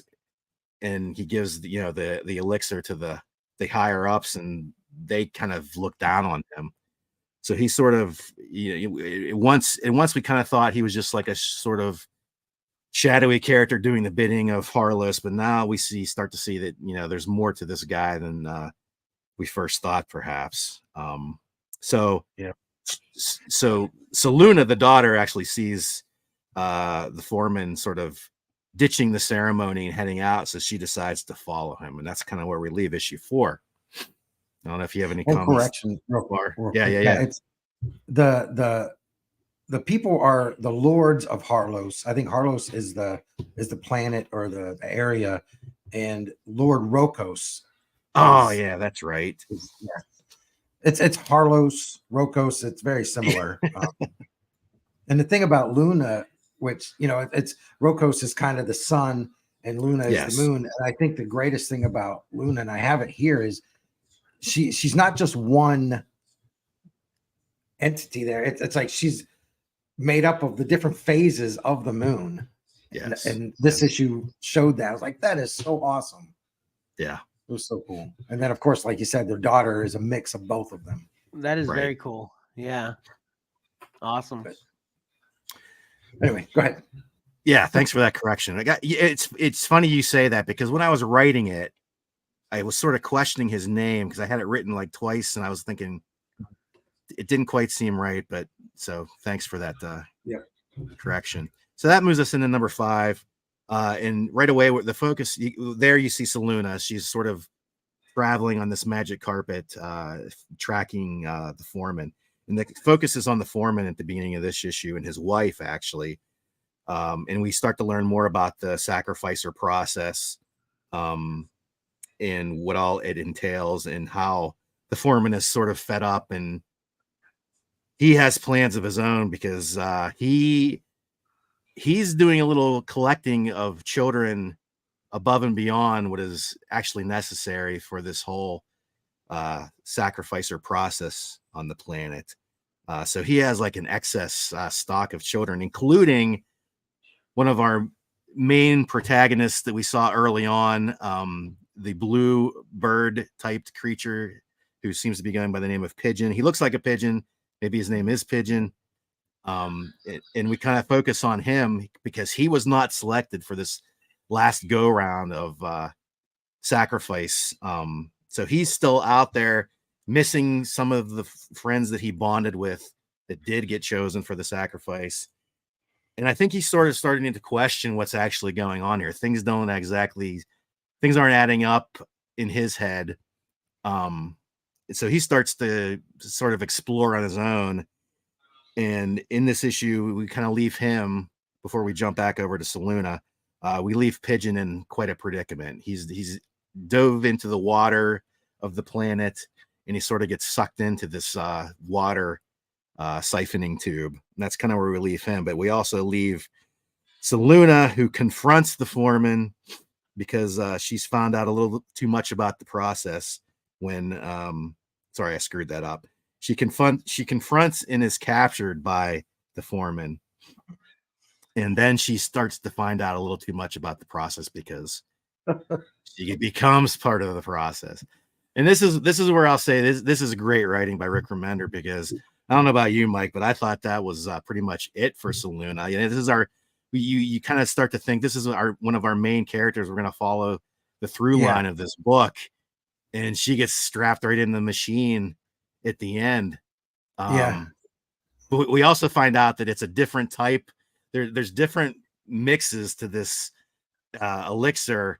The foreman doesn't go for like the blue liquid where all the sacrifices are calm and content. He goes for like the frightened, I guess, the frightened or children who have figured the process out. On top of that, this seems like almost a third potential elixir, because he's actually wanting to siphon off Saluna's powers, because you know she seems to have a mix of Rokos and Luna's powers. And you know, that's where we leave the big cliffhanger for issue 5. Yeah, because it's when he throws her in the chair and then boom, you think, okay, how's it gonna stop? And then they drop the canopy on her head, and you're like, holy cow, he's doing this. Yeah. It was great cliffhanger.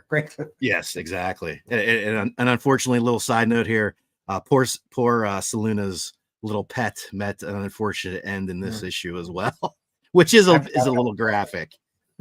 Yeah. Okay, so then moving on to number 6, which sort of it shows the chair there. This is probably my least favorite cover of the first 6 issues. But it, so I was just going to mention this about the covers, that how we love when covers kind of follow the same kind of strategy of layout or whatever, and you put them all in a row and they look cool.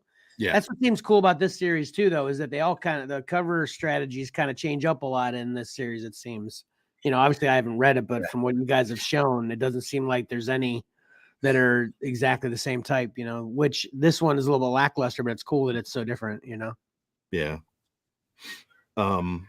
So, we pick up with issue 6. We're not feeling too good about Saluna.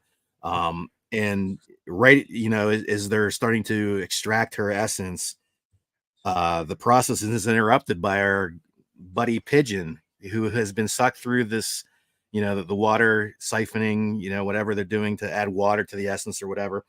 So he kind of gets caught in the machinery and ends up bursting out of the water supply tubes and knocks Saluna out of the chair. But she is not in good shape. It seems like a lot of her essence has been drawn from her, and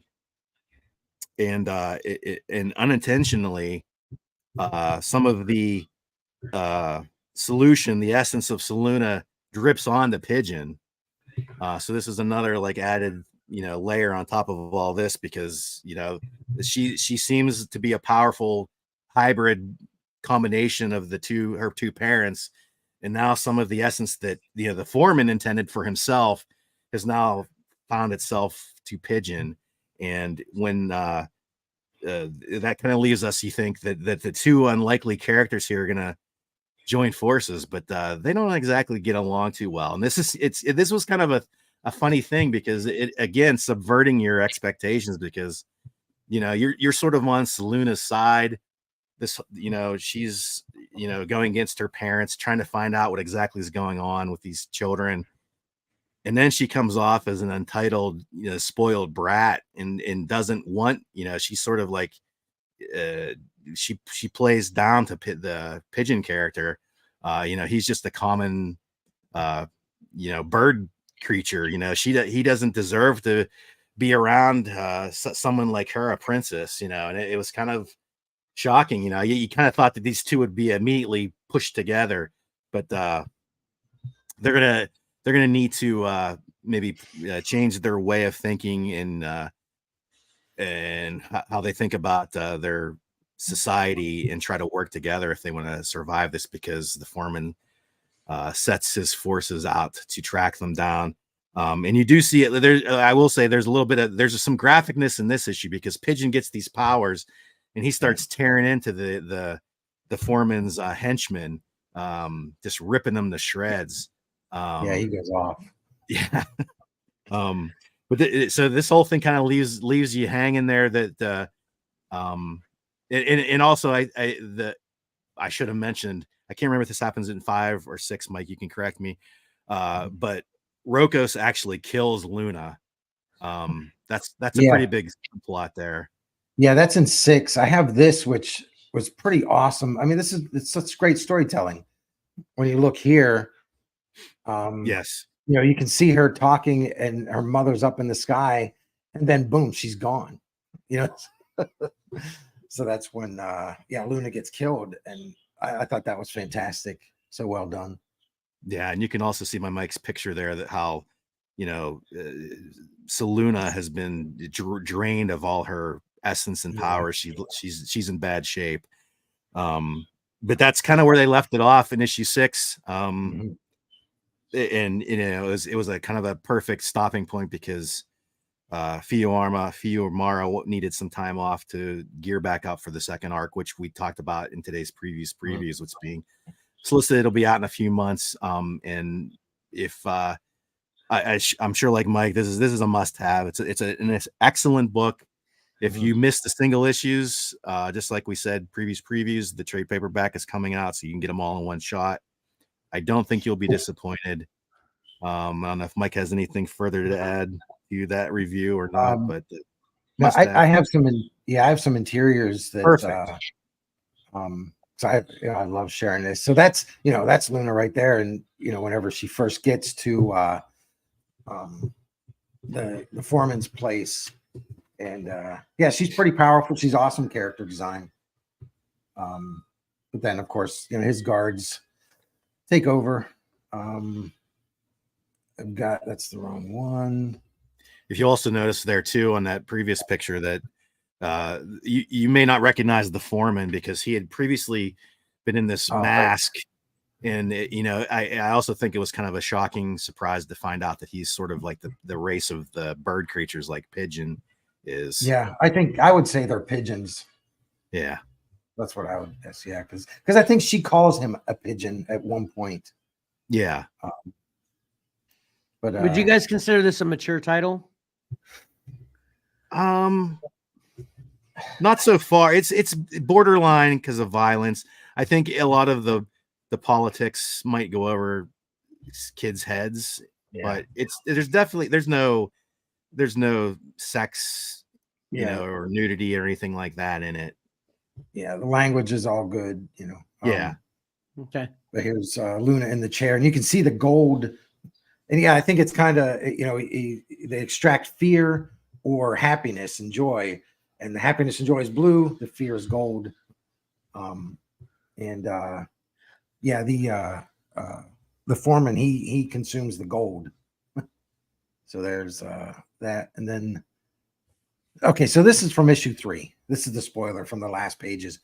And you can see where the character up in the right corner, she kind of gets a glimpse at the one to her right. And that's when she realizes that it's, something bad is happening. And so they extract her fear. And I think it's the foreman's wife that might be running that. I have to see if that was her. And she kind of comments like, oh, I know who will like this. Yeah. And it turns out that it's the foreman. Right. So that's the page, Kevin. When I saw that, it's like, it's not real graphic, but what happens is you're like, oh my gosh. Yeah, gotcha.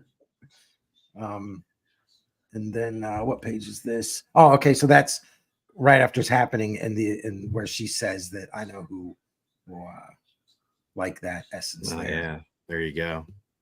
Yep. And then finally, I think I showed that one. That's with Luna and the different phases. So yeah, that's it.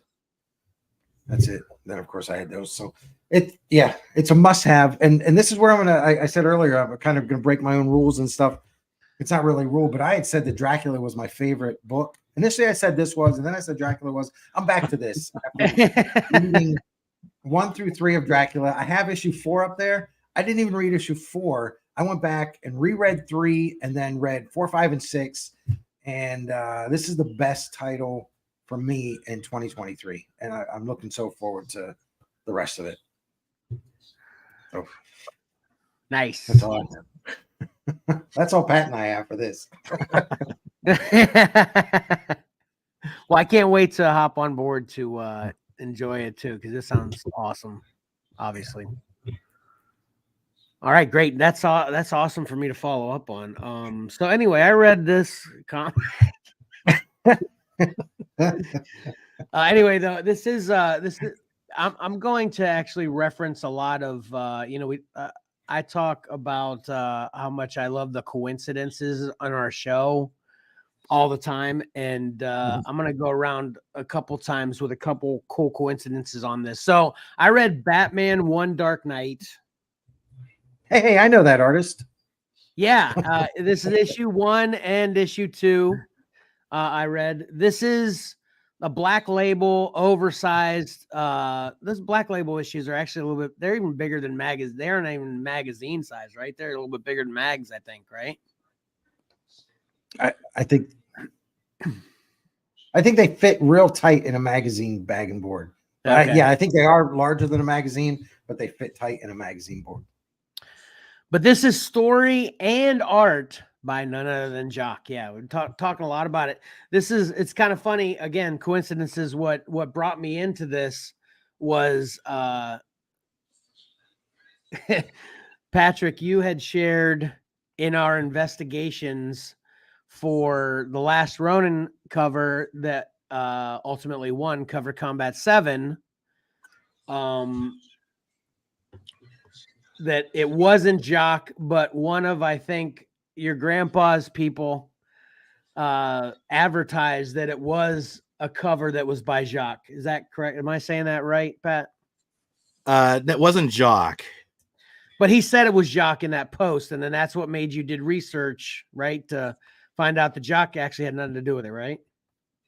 Not the Last Ronin cover. Yeah. So, yeah, that ironically enough, that event happening made me want to pick this up because I was interested again with my, Jacques Rising in my favorites. That event happening with the Last Ronin with Cover Combat 7 made me think, you know what? I need to read that One Dark Knight Batman Black Label series because this is actually from 2022. I'd have bet a dime to a dollar that this is from 2023, but this is actually from 2022. So it's kind of old. It's a 4-issue series, again, Black Label, magazine size, whatever.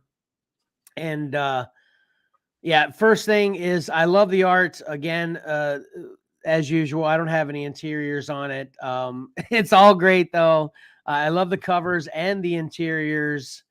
And I think that Jock, that's part of the reason why I'm liking Jock so much is his art tells a story. You know what I mean? The way his art is the way his art is done. It kind of tells a story in itself without even, word balloons and bubbles and explanations or whatever as to what's happening with the story. Cause it's very exciting. It's like dynamic, I guess. Basically, and this is another thing that's a little bit confusing with this comic. This is actually a key comic. There's a new Batman villain called EMP, and this is the first appearance of EMP in this issue. And basically, this is a fairly simple story. They're transporting EMP from Arkham Asylum to Blackwater prisons or something like that in Gotham City, and this is not an easy thing because there's a lot of people that, EMP has a lot of henchmen that are trying to break him out. EMP has a lot of enemies that are trying to kill him, and Batman is kind of overseeing this whole transport from Arkham to the prison. And of course, it's not gonna, it doesn't go easily. And straight out of the gate in issue 1, there's an accident, and EMP he escapes from his transport. So now Batman needs to get EMP while also battling again the people that are trying to save EMP, his henchmen, and the people that he's made enemies with, alternate gangs that want to kill him. And of course, all these baddies hate Batman. So this is like a real nightmare book as far as he's got to travel across you'd imagine, I don't know exactly how wide Gotham is, but however wide it is, that's what Batman has to traverse with EMP carrying him while fighting all these baddies. Like every gang in Gotham is involved. So that brings me to a couple other coincidental references for me. So first of all, this is real reminiscent of the Warriors. It's kind of old school reference of a classic gang movie of the Warriors. It's really like that, where all the gangs and they all have all the gangs are like different themed gangs, and they're all converging at Batman and EMP, while also the Gotham City Police Department is involved.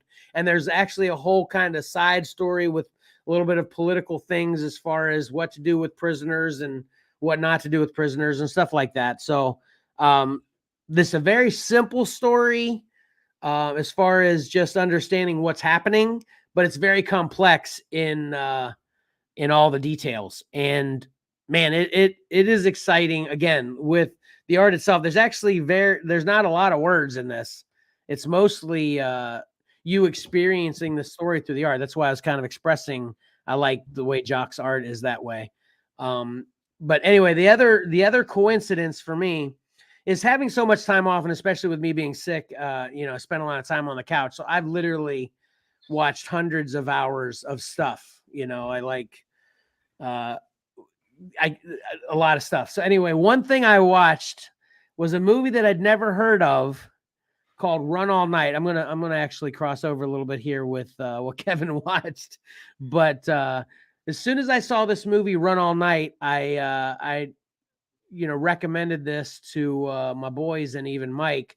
Sorry, Pat, I didn't. I don't even know where you are on the action genre. I should have recommended this to you as well. It's mostly this high-speed action movie, but it's from 2015. It's got Liam Neeson. It's got Ed Harris. It's got Joel Kinnaman, none other than Colonel Flagg in it. It's got Vincent D'Onofrio. It's got Common, Nick Nolte, Bruce McGill. I mean, this movie is loaded with big actors, and this movie is epic. And I would totally consider it a B movie. I think it was straight to streaming. But I cannot recommend Run All Night with Liam Neeson from 2015 enough. It is excellent. And it's not only just excellent because it's a great action flick, but also the story is deep, and especially for fathers, this one really hit home. And the biggest reason I'm mentioning that is because literally I watched Run All Night. I feel like that's one of my skill sets, is watching all this stuff while multitasking with things, So I was watching Run All Night, and then I picked up One Dark Night, and literally One Dark Night and Run All Night are like, and I didn't intentionally, I think maybe it was subliminal actually, with One Dark Night, Run All Night reference, but I didn't intentionally think Run All Night, and that reminded me of One Dark Night as well. One Dark Night reading was already in my mind, and I hadn't gotten to it yet. When I was done watching Run All Night, I'm like, okay, now I need to get to read that comic. And man, this is really similar with that as well. Run All Night, it's like this action flick that's conversion of a bunch of baddies after Liam Neeson and his son, which is Colonel Flagg's his son. And man, I think that may have helped me a little bit appreciate One Dark Night, because it's so similar. And like, I still have 2 issues to read. I'm actually going to read it, and that's what I'm going to review next week, to give it a whole all 4 issue review. But man, I if you're a Batman fan, I think One Dark Night is a must have for sure. But even if you don't think that you're a Batman fan, really, I still would highly recommend make it a definite get it for Batman's One Dark Night. And I can't speak highly enough of the comic, the art, with the art especially, and then also the movie, adding that in there.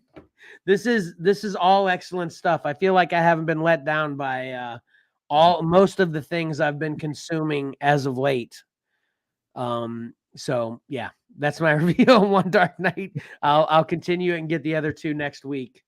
But like I said, all 4 of these are out already. This is from 2022. But I'm glad I went back and revisited. I think both of you would love this too. It's really good. It's really good. So yeah, I think Jock had a nice run at the end of Detective Comics Volume 1, right before they went to the New 52. He did a bunch there. Okay, actually, I was going to ask you that. So I was wondering whether this was Jock's first endeavor into writing and doing the art. Okay, gotcha. Well, he was the artist there. I think Snyder was writing Batman back then. Okay, so do you know of anything where he wrote and did the art? I'm sure he has. As far as Batman goes, no, anything. I didn't know whether he did. Well, yeah. What's the distillery one at Gone? Yeah, sorry, I was muted. Gone. Yep. Yeah, okay. Gone is his.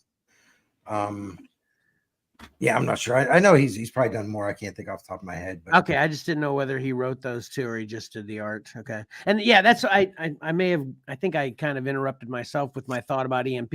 What's really odd about this is a key issue with the first appearance of EMP, but in this book, and I hope I get this question answered with the other 2 books. In this book, it actually references a previous event with EMP a lot in this book, which seemed odd because this is the first appearance of EMP in this book. So I don't know, but it's still great, so. I like that they reference something that we haven't read. So it's not like all of a sudden, here's this character and their history starts right here with your introduction to them.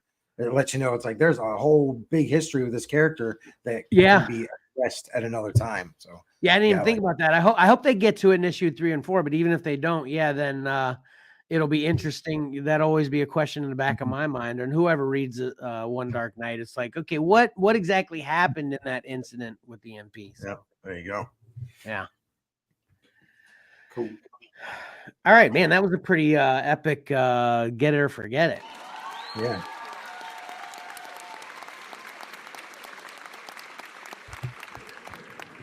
Feels a little odd when I clap for ourselves. My side, we need Karen. That's another reason. It feels appropriate when Karen's in the back clapping or booing. But anyway, so all right. I've been totally wondering, Mike. You're probably the same way. I've been totally wondering which new collectibles are on the horizon for the past 3 weeks too. Right, Mike?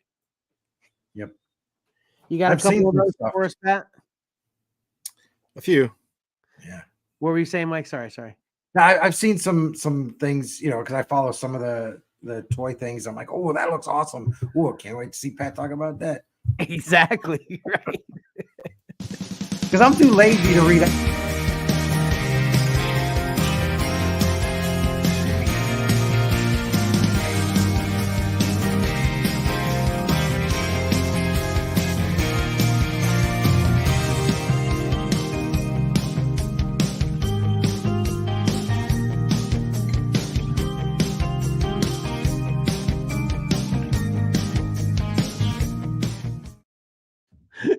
Sorry, Mike. I jumped right into that one without giving you notice.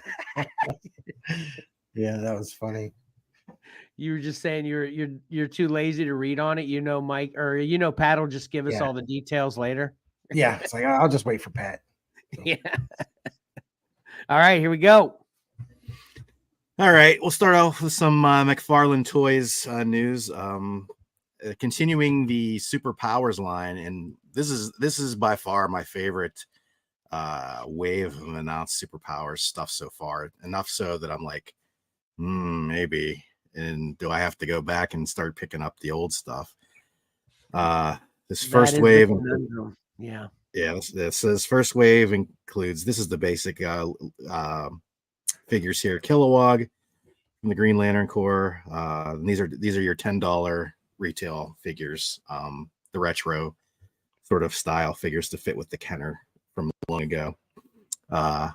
Then we have Batman, manga Batman from Japan. If you remember, they had Lord Deathman previously. Now we have the actual Batman from the Batman manga from Japan. Interesting. I like that card art. Yeah. Then we have Blue Beetle. Oh, nice. And to go along, I'm going to sort of mix things up here a little bit, because to go along with Blue Beetle, they have his ship, the Bug. Oh, nice. That's awesome. And it is really cool. I tried to limit pictures, but it actually has like a zip line that you often saw Blue Beetle using to zip up and zip down from the ship. Can fit, I think, 2 figures in there, and I think it's really well done. So it's going to be it's $30 retail. It's a little bit more expensive than their typical ships, I think, because they added some more features above and beyond what they usually do. It's really cool. That's still not ridiculous. That's No. Yeah. And then finally the last figure is Brainiac. This version of Brainiac, and he also has a ship, and that's his Skull ship. Oh man, that's great. And it is $20. I mean, so it doesn't have as many features, obviously, because the figure just sort of rides in the little cockpit area there. And then there's actually a McFarlane Toy Shop exclusive that comes with this different version of Brainiac and a different deco of the Skull ship. Huh. So both equally cool. Yeah. Different versions of sort of the same thing. Shoot, I'm missing one picture, I think. And it was basically a group shot, because you could order the whole wave for $110 off McFarlane. That includes 2 of those weird, and maybe I'll get to it here before we get out of the horizon. Those weird gold repaints he likes to do. Oh. So Yeah. So they paint. Yeah. Right. So they kind of set them up as chase figures, but like we've discussed, none of us really want to be chasing those kind of figures. Right. All right. So we'll go to the DC Multiverse line, their 7-inch line of figures. And this is another, it's typical for Todd, but this time I think it's not bad. This is Frostbite Batman. He's a GameStop exclusive. He'll run you $30. And the effect, the plastic, I don't know if it's obviously translucent plastic, but I don't know whether they like dry brushed it with the white to get the accents, or that's actually in the plastic. I can't really tell from all the pictures they had, but the effect is kind of cool in my opinion. Yeah. Yeah. But again, I also am not a big fan of just the, one solid color sort of goofy repaint remold. Yeah, I've never liked any of those too much. I mean, it definitely looks cool, but I would never buy one of those. Yeah. I'd buy it and paint and kind of paint what you want on it. All right, let's jump to these guys real quick. Not more McFarlane. This we talked about this a few months back, where Todd was he's collaborating with Hasbro to do some licensed page punchers, and he's doing G.I. Joe page punchers. Here's What? the first 2-pack of Snake Eyes and Duke. And then we have, and these are normally $17 retail for the 2-pack, and they come with a base and a comic. It's so funny. You watch Todd show these off, and he's like jamming the comic into that display base. It's like, and there we have the Cobra side with a Cobra Commander and a Crimson Guard. Did you ever get any of these page punchers? No, I saw them at steep discounts on clearance at Target for like $354 or whatever. I just couldn't. I was like not going to go down that road. Are these are you aware that the other page punchers have these comic display stands too? Or is I'm not sure if they. I think this is a sort of a newer thing they started doing. I don't think they had them initially, but I could be wrong. Yeah, I was unaware. That's pretty cool. That's a nice little addition. Yeah. And besides G.I. Joe, they're also doing Transformers. There's Optimus Prime and favorite of our group, Johnny, is Megatron. Yeah, that's cool, man. Oh. And then we also have another 2-pack of Bumblebee and another Transformer that I don't know. He's familiar, but I'm no Transformers guy, so I apologize. Is that Slipstream? No. Slipstream, I think, is Decepticon Jet, but again, could be wrong. Yeah, I'm not familiar with him either. Yeah, me neither. Meet Johnny here. Yeah. Okay. So, it is just a weird thing because these are Hasbro properties, and they're letting, just like DC's letting Todd do the figures, Hasbro's, which is another it's a toy company on its own. They're letting them do these page punchers. Yeah, that's what I was thinking. What when you said that about that? Because that's their gig. So yeah. That doesn't. I don't know. To even make it more odd is that you can actually buy these McFarlane products on Hasbro Pulse site. What? It's so strange. Nothing makes sense anymore. They're like us. They make the rules. They're making up their own rules and changing the rules. Well, we are talking about Todd here, and we've commented on some of his decisions in the past. This is like a good decision, though. He can get some extra licensing money from Hasbro and their properties and try them out in page puncher forms. But here's Todd. Next, we're going to talk about what we kind of teased. And he's calling these digital action figures. Okay, what? Well, can you figure it out? He's calling them digital. So what does that mean? Okay, what I thought it was going to be a finger fidget thing. Fidget toy, yeah. Reference was no, reframe your thinking. Oh, figure digital. Yes, there you go. Okay, gotcha. Okay. So you get the actual figure, and here, like we kind of poo-pooed the Christian Bale figure a few weeks ago. This comes with a Batman head and a Bruce Wayne head. Yeah, I love to see my superheroes unmasked. That is so cool. No, I don't. Yeah, if he's doing that action, he has the cowl on. Right. And if he doesn't, it's ripped and shredded, and that's why he doesn't. The only way I want to see him without his cowl on, if they got him sitting eating dinner. That's the only acceptable circumstance. Eating lobster. He didn't have time to change, or he's got somewhere else to be quick. He just need to grab a bite, cowl off. That's fine. Anyway, explain digital. So it's sort of self-explanatory. You get the actual figure, right?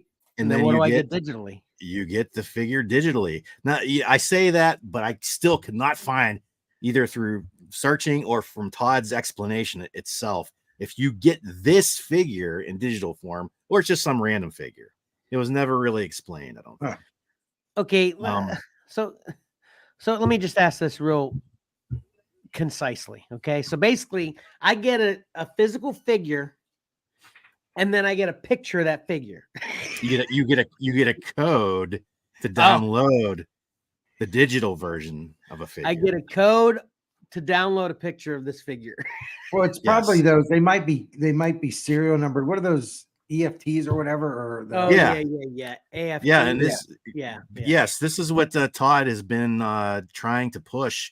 Are Yeah. this digital market of figures for himself? So yeah, he's all in. He's bringing on them that. together here. Yeah, so he's trying to tie it in right here and try to, I think, get some more interest for the digital side of it, because he has this wave of fidgetals.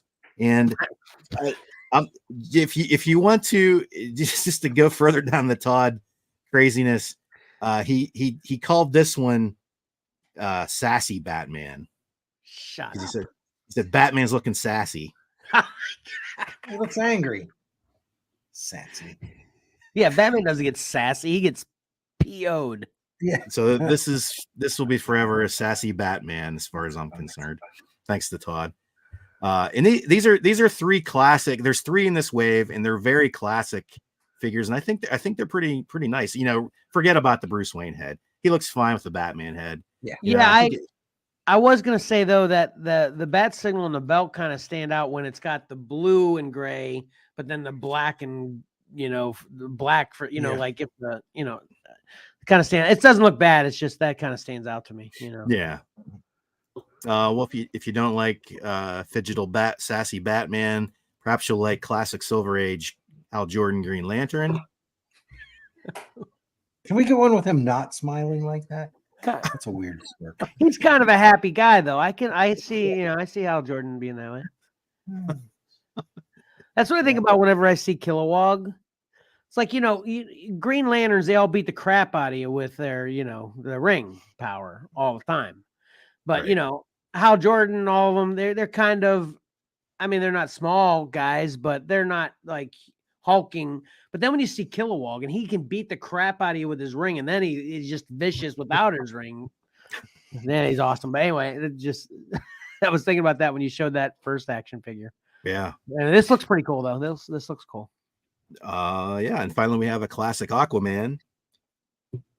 Do any of you know who he comes with there? And is that packing figure? Yeah, that's Go ahead. Pixie Man. Pixie Man. Close. It looks like a sea monkey. Oh, nice. That was a better thought, Mike. Good job.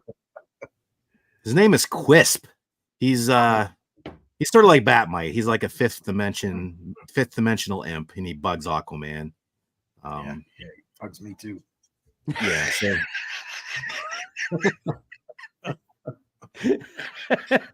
So he's not a little sidekick friend of Aquaman. He's kind of an annoyance. Is that Yes, he's an annoyance. Yeah, he's an annoyance. You know what annoys me?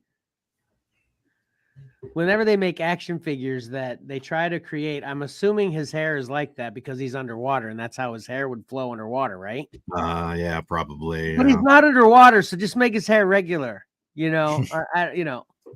Well, I'm sorry about the choice of picks, but it looks like he has a swappable head. Maybe that's a more relaxed hair head, but it looks like it's flowing upward too. So I don't know. It does. I don't know. You know what I'm saying though. It always looks fun. Yeah, I do know. Yeah. And so this is a build a fidgetal figure too, because if you buy all three, you get another code to unlock a fourth fidgetal character. Nice. Hold on, I got to build a fidget. Yes, you got to build. You don't have to really build. It's sort of but you have to have the other. You have to have all three to get a digital version of a fourth character who is so far going unnamed. I don't know. Oh my god, that's so crazy. But it's fun for someone. Yeah, that's what I was gonna say. What do we know? It's modern times. People want the digital. Yeah. They're excited about it. Yeah. I would be excited. Sorry, Pat. Sorry, go ahead. No, it's okay. Go ahead. I was gonna say I'd be excited about it if literally, and maybe you're gonna confirm this or not, Pat, that literally if my digital code that I had, it was completely different than anyone else's. But I'm assuming they're unique code. serial numbers. Huh? I think each digital figure has a unique number. But that's what I'm saying. I'd only be excited about it if it was literally unique and there was some way that the there's picture one was of unique. one. Yeah, exactly. Yeah. Well, I know that was the case with his initial rollout of these digital figures, because people were like bidding on low numbered digital figures and, Yeah. but so,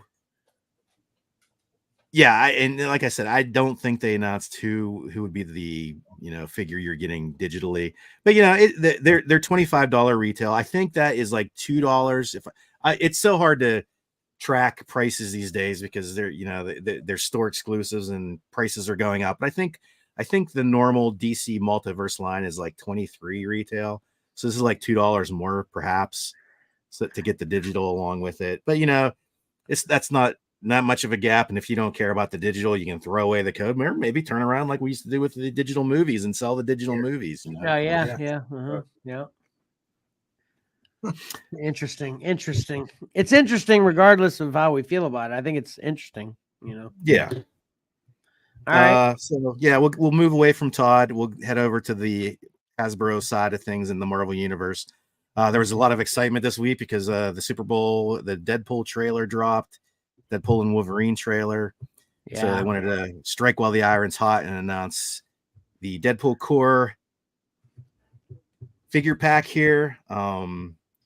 This is coming in at $41.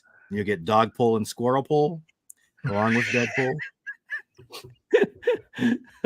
That's kind of awesome. This is in their like rides series where you get the figure plus a vehicle, and here you're getting a smaller vehicle, but you get dog pull and squirrel pull.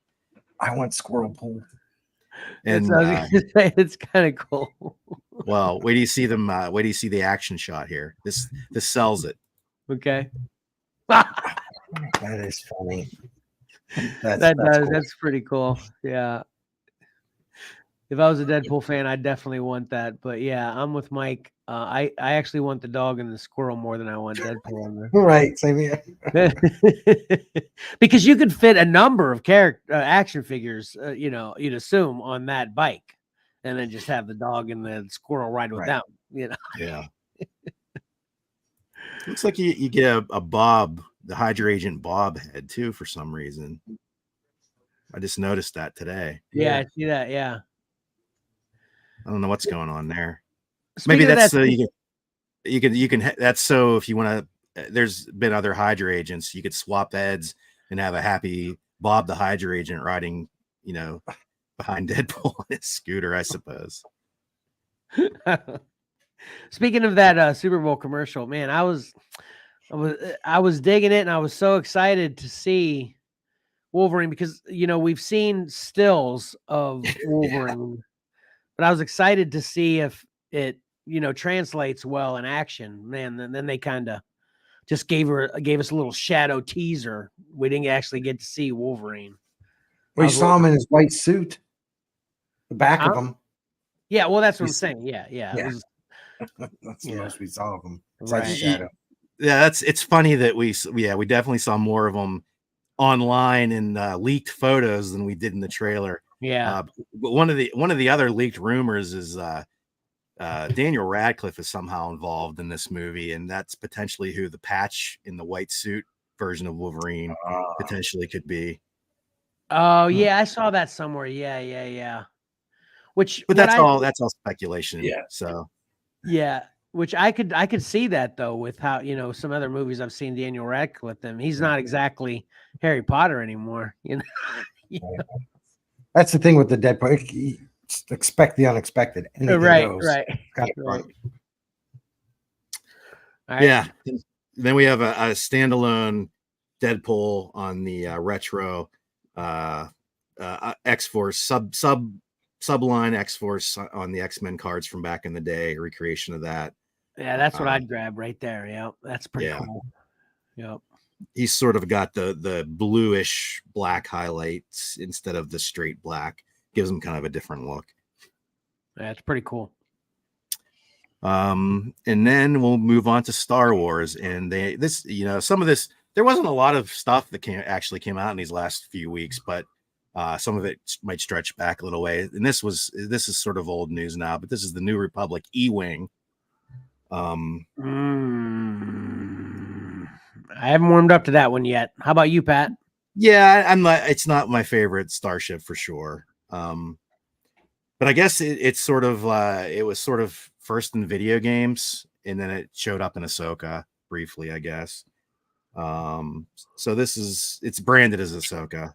So just so you know, Okay. it's gonna run you $100. The vintage line, 3 3/4 inch scale, and it comes with the figure of KE4N4, the droid that looks like the old Kenner R2D2 that we saw from Ahsoka. Is that the only way you can get that droid, Astromech? So far, they rehash droids all the time, as you will see right away in my next item.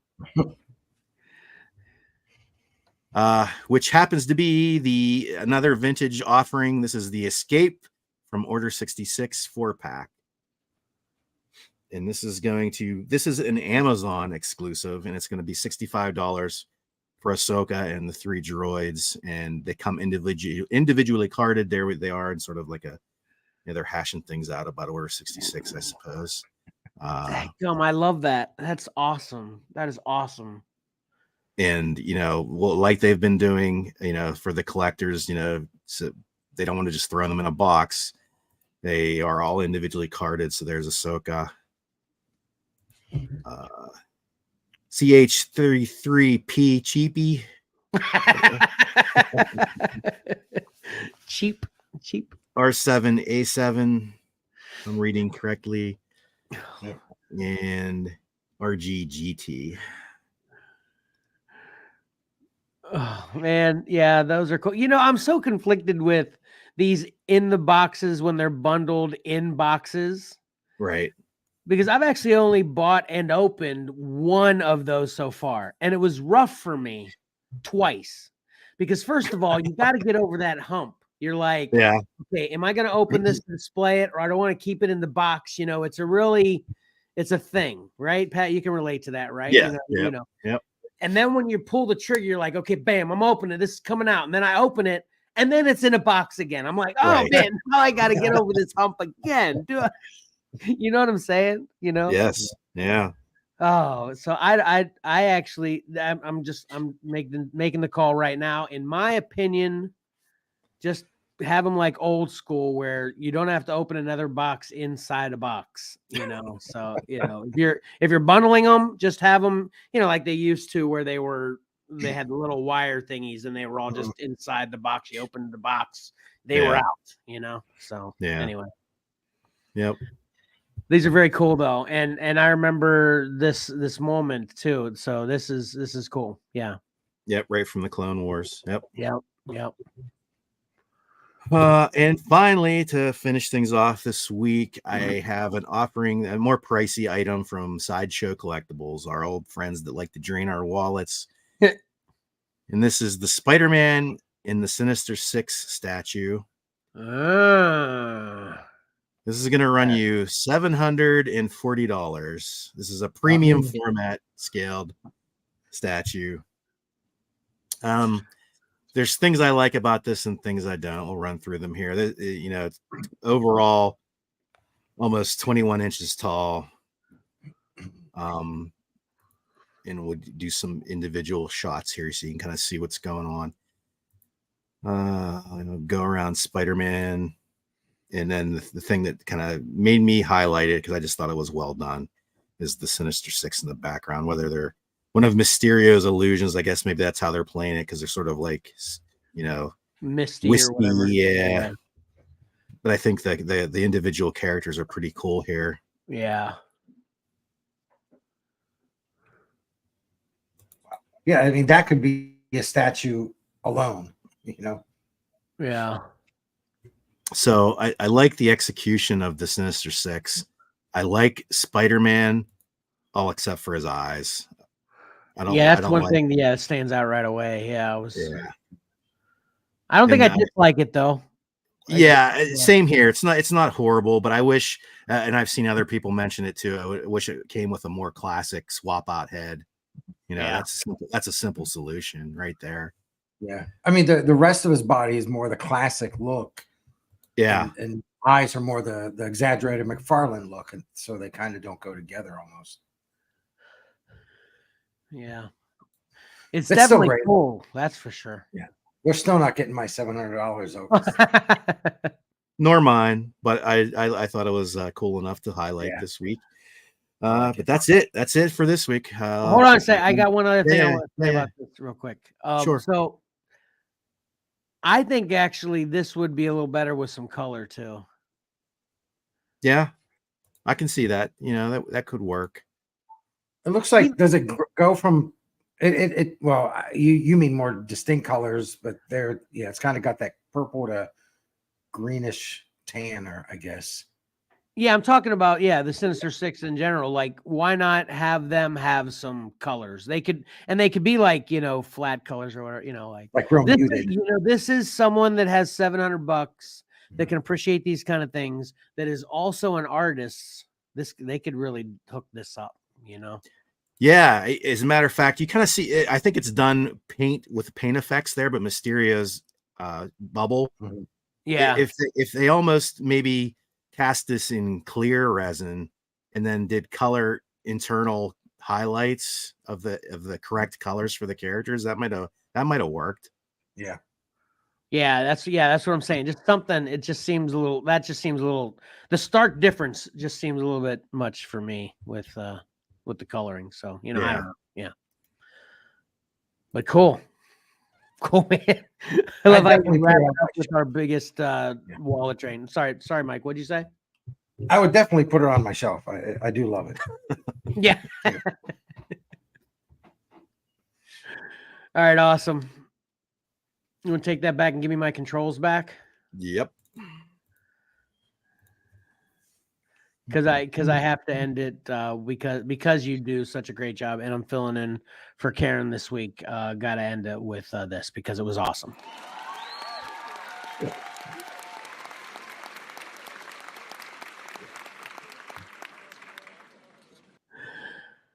All right, man, we're actually doing pretty good for having a previews and being gone for so long, right? Yeah.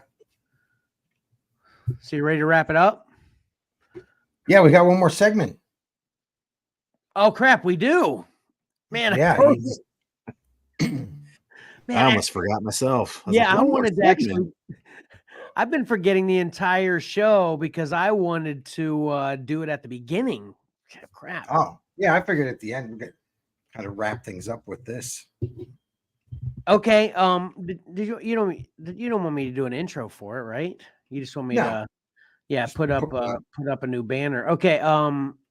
So yeah, what Mike is referring to that I completely forgot about is none other than Cover Combat 8 news.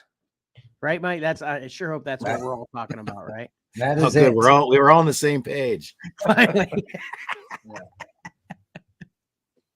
Okay, so Cover Combat 8, to remind everybody, is going to be the Exceller Family Edition, and basically that means outside the immediate Exceller group, aside for technically one that kind of was outside and now's inside, the immediate group, to our outside family members, women and children as a general thought, I guess is a good way to put it. And I guess I'm completely outside the loop on anything else past that. So, Mike, you want to kind of take it away from there? Yeah. You want to share my screen? Oh, yeah. Sorry. Yeah. Yes. Right. So, this is basically the new logo reveal, because Patrick does the logos for them, and it's always exciting waiting for the logo reveal. So that's what we've got today. Yes. Like everyone's saying, it's basically our spouses and our kids, and they've all submitted 7 covers. But before we get to the reveal, I put a few little things together here where we've got the original logo with the winner. That's awesome. wanted to get these together because we always talk about the past winners, but now this is going to be a spoiler for anybody that hasn't watched the previous cover combats. So you might want to check out and go watch those and then come back. Yeah. Because we're going to roll through all the winners. So here's Classic X-Men #1 won cover combat, the initial series, and Kevin was the submitter for there. And then cover combat 2 was Catwoman #10 from New York Mike. Awesome. It's a great transition for the logos and how they went. Yeah, definitely pay as much attention to that as the actual winner for sure. Yeah. And then cover combat 3, Uncanny X-Men 493, which was one of mine. And then cover combat 4, Incredible Hulk 340 from Pat. And then cover combat 5 was The Mandalorian #2 from Tyler. And then cover combat 6 was The Killing Joke, one of mine. And then, as we all remember, recently, a couple weeks ago, was The Last Ronin #1 for cover combat 7 from your grandpa. And that brings us up to cover combat 8. That was awesome, man. Thank you for putting that together, Mike.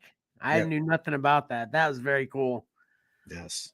Walking through all those. I didn't even realize till just then. So you've won 2 at this point. Yeah. Nice. The king of the mountain. And seeing, the last cover combat 7 and now what's been submitted for cover combat 8, basically the only rule is it can't be a previous winner. Yeah. So we're getting this, we put a lot of restrictions on ourselves for the previous 7. And I think it's so much. I'm having more fun seeing these unexpected covers come in because there are no boundaries. It's limitless. So yeah, man. Said it once, said it a million times. I love cover combat, and I mean, it's kudos to us as a team, including people that aren't with us right now. That the evolution of it to how we've gotten to where we are, but putting restrictions on ourselves, and then viewer submissions, and now this being the next one. Yeah, it just naturally gives us just such a broader spectrum and different ideas, and it's awesome. It's awesome. I'm so excited. All right, so now for the reveal of cover combat 8. Oh my gosh. Are you sure you're right? Oh man. Are you all right? No, I'm not. I'm like so excited. Just do it. No. Seriously. There it is. Cover combat 8. Oh my God. Look at this.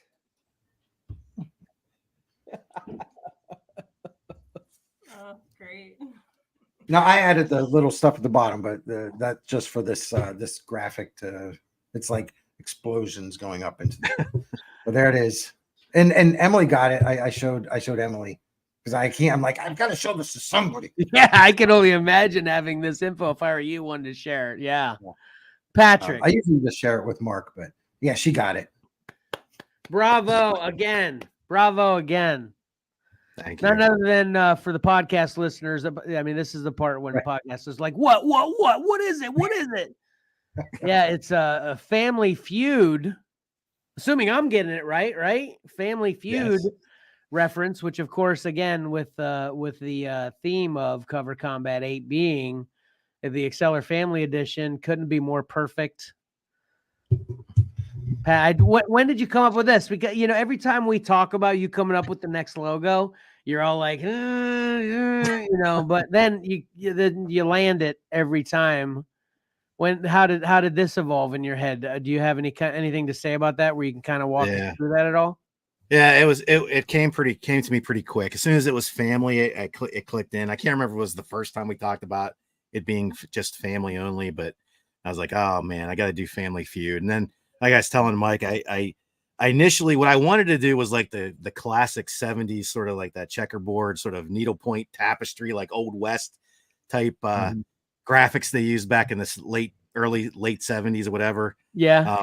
but I felt it would be tougher to pull off and sort of maybe not resonate with a more modern audience. So I decided to go with the more current logo from Family Feud. Got it. It's awesome. And I actually, so specifically the logo, like you said, Mike, doesn't include those explosions at the bottom. You added those? Yeah. So when we see it from now on, it's not going to have those explosions. Right? Correct. That was just for today's presentation. Yeah. I'm going to have an hard time unseeing that because I actually like the explosions. I like the addition. Oh, good. Yeah, man. I'm totally, oh man, I'm going to have to come up with, I got an idea. I'm not even going to talk about it. It's going to be a special thing. That's a special thing. So But anyway, awesome. And that kicks off next week, right? Yeah. So the schedule for Cover Combat 8 will be the premiere episode. We're not actually referring to it as round one. We're kind of tweaking the definitions of the episode or the titles of the episode. So we're calling the Cover Combat 8 premiere will be on the 25th, right? It's Monday, right? Yeah, at 8 p.m. Eastern Standard Time, which obviously is not 2 days from now. Or no, 26, right? Yeah, 26, actually. I can just pull up a calendar, but that would be too easy. 26, okay. But that will be the premiere episode of Cover Combat 8. I want to go back to what we did a few Cover Combats, especially since I think Cover Combat 7 was especially exciting for viewers who obviously had a hand in the submissions, but also to kind of want to participate more with the voting and have kind of skin in the game or whatever you want to call it.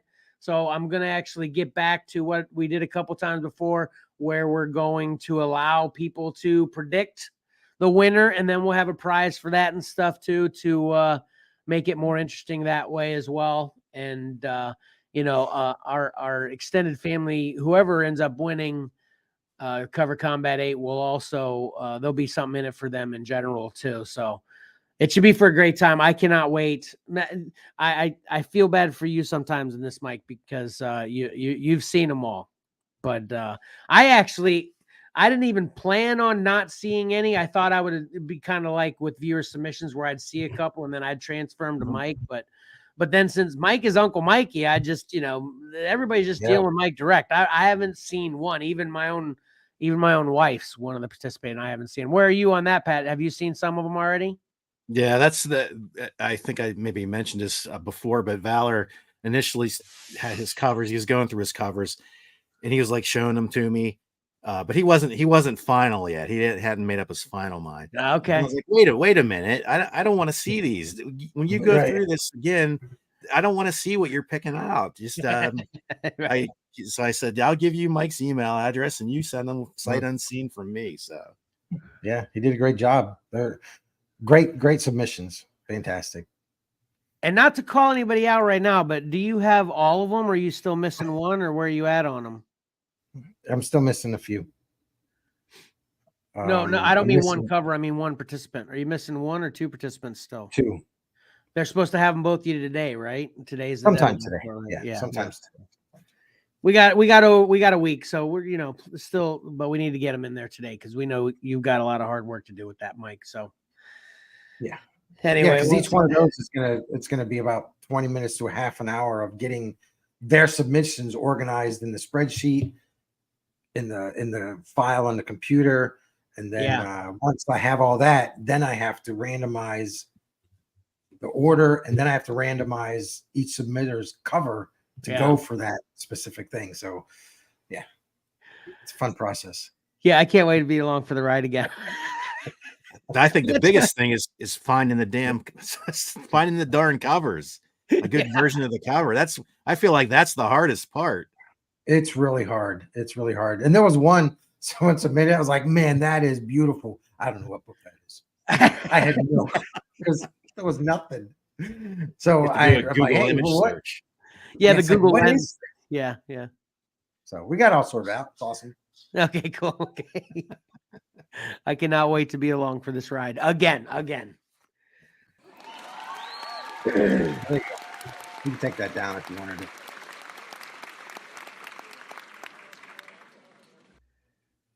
Stop that one.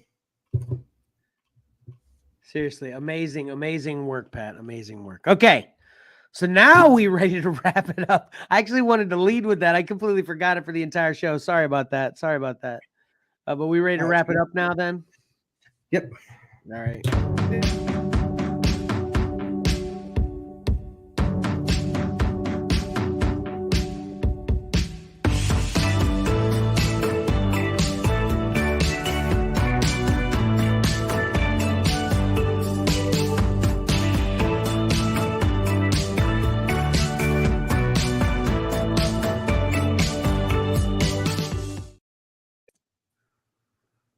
All right, Mike, what do you got? Okay. My first one is I'm speaking directly to Todd McFarlane because I know he's watching. I know we bust your chops a lot and make fun of some of these things, but don't stop doing what you're doing because he's always pushing the envelope. He's always trying something. It's like, this is crazy. Let's see if it works. And I think that's important for the industry. So Todd, you keep doing what you're doing. Agreed. Pat? I was bad taking notes today. So I just want to say I'm going to give us a pat on the back today because after being off for a few weeks, I think we had a pretty error-free show this week. So I think so. I agree with that. I was thinking that as well. Yep. Speaking of error-free, Marvels is not error-free. It's available on digital now, and you can see for yourself. And if you didn't check this out in this episode, though, you can see what we thought about it. But Marvels, definitely not an error-free new MCU movie. So, Mike? Yep. Godzilla -1. See it when it comes out on Blu-ray, DVD, whatever. Buy it and stay tuned. Patrick will let us all know when the Steelbook is coming out. 3 out of 3 Exceller, Comics and Collectibles and the Crawl Space hosts agree, right? Yeah. Yep. I'm just gonna give another shout out to Sacrificers. Mike and I have heaped enough praise on it, but I really do think it is this sort of a crossover book where if you're just used to reading superhero books or a certain genre. I think anybody can jump onto this book and have a above average experience reading this book. It's so well done. And I will say I gave Piyamara the sort of the shaft there. I didn't really talk a lot about his art, and the art is just so nice in this book. It really is, and that's coming from a guy who my first exposure to both the Piyamara brothers. They were working in the Hellboy universe, and Max did a lot of work on the Abe Sapien series, and I liked it, but I didn't love it. But I really think he's doing a super job on the Sacrificers. It's totally different, but the same, and it's just really great, and the coloring is awesome too, as always. So sounds like a perfect opportunity to maybe get my wife to try out another comic. Once I get the trade for that. Hey, and I just want to say this. So I read, a book that's 2 years old, and I fell in love with a movie that's 9 years old. So I just want to say this because I covered it a few times during this episode that, don't worry about FOMO for money or for exciting new stuff. There is so much old stuff out there that is awesome. That is a reason we have the new stuff that's going to be much easier on your wallet. So, check out some older stuff. If you don't need the new stuff all the time to experience something new, even though it was out 5 years ago, if you ain't read it yet, it's new to you. It's just like reading a Batman that came out last week, but cheaper, right? Yeah. Right. Mike? Yeah, I don't have anything else. I like Patrick. I didn't take notes at all. I was having so much fun doing the show. Right. At all. Well, I never take notes, so this is, you can tell though. That's kind of a thing. Pat, do you have anything else? The only thing else I'll add is, did anybody catch the spelling of my name today and know the reason why I did it? I saw that and I was wondering what happened. I was like, man, have I been spelling it wrong all this time? I didn't, and now I am wondering. So what's the deal? I did a quick Google search. That is the Czechoslovakian spelling of my name, because tomorrow here in Pittsburgh, we raise 68 to the rafters. Jaromir Jagr's jersey number is being retired tomorrow. Oh man, nice. A little shout out to him. Awesome. That is awesome. Man, that game, I was looking at tickets because I heard some rumblings like, man, I want tickets to that game. I want tickets to that game. And tickets were, this much. And then they announced it and tickets were this much. Yeah. Through the roof, out of the gate. But that's going to be exciting. Yeah. Perfect. My last recap was a perfect segue to my next recap that check out the top 10 books coming out this week. The new books. Go out and get them because they are awesome and you need them. No irony there. Get it. My last, but anyway. That goes for the preview segment too. All this stuff coming out in 3 months are awesome. You can grab all that too, but so well, you can buy it, you can pre-order it and buy it, and then just stash it away for 3 years. Right. Yeah. I was just gonna say it. Just wallets vary. If you can afford the new stuff, then we're showing you what's new. Go out and get it this week. This was great. Order it for 3 months from now. This is what's great. But if you have a wallet like mine, which is got dust balls in it right now, just grab something that's been sitting in your collection for 3 years, and it's as new as anything else to you, right? So anyway, you guys got anything else? No, I don't. All right. Last thing I'm going to say is great job. Pat did another great job. And actually, I like the explosive additions on Mike's part for Cover Combat 8. Stay tuned for that. I'm super excited. Time. I want time to slow down because it seems like days fly by now. But I wouldn't mind if we got to Cover Combat 8 premiere because I'm really excited to see what's up with that. Although apparently people need some more time. But all right, so that'll do it then. Reminders. Please like, subscribe, and hit that bell to get notified of everything we post. We would also love to see all your thoughts, questions, and suggestions commented below. Subscribe to Comics and Collectibles in the Crawl Space on Spotify for podcasters or many other podcast providers, and listen to an edited podcast of this live stream on Spotify. They'll be posted no later than Tuesday. Then follow Exceller Comics on Facebook, Instagram, and or X, aka Twitter, and follow Exceller_Comics on TikTok and whatnot. Got a lot of great stuff in all of those places and different stuff in each of them. And then watch our shows on the Whatnot app. You can bookmark one of our shows right now to get notified when all the ridiculous deals will be offered. Just to spend a minute on that. I've actually got 4 shows scheduled next week. I've got a Pokemon show scheduled on Tuesday, a Magic show scheduled on Wednesday, a toy show scheduled on Thursday, and a comic show scheduled on Friday. Yes, I'm really trying to mean it with the comics and collectibles in the crawl space, trying to cover the gambit. And trust me, I got a warehouse full of all of these differing things, and we are epic when it comes to offering deals. So much so Mike is mad at me regularly. So yeah, I trip over stuff. Trying to get it is so full. Tripping over stuff.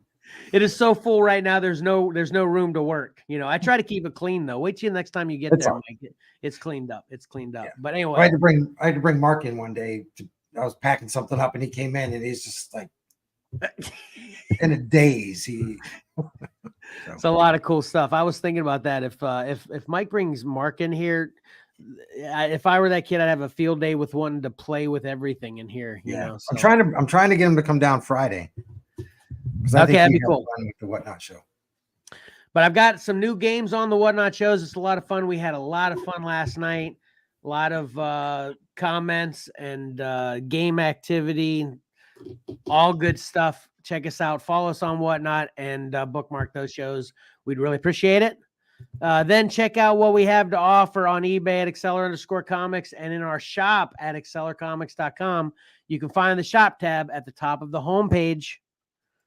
And then you can help support the show and everything we do and plan to do through Patreon at patreon.com/excellercomics. And then, as we've stated before, watch the premiere of Cover Combat 8, the Exceller Family Edition, Monday, February 26th at 8 p.m. Eastern Standard Time. It's going to be epic. And then watch our next regular live stream on YouTube or Facebook and Instagram. Actually, I haven't even added that yet. Next Saturday, February 26th at 9:30 a.m. Eastern Standard Time. And then lastly, keep up with everything I just said because it's a mouthful and a segment in its own. Mike likes to point that out to me regularly.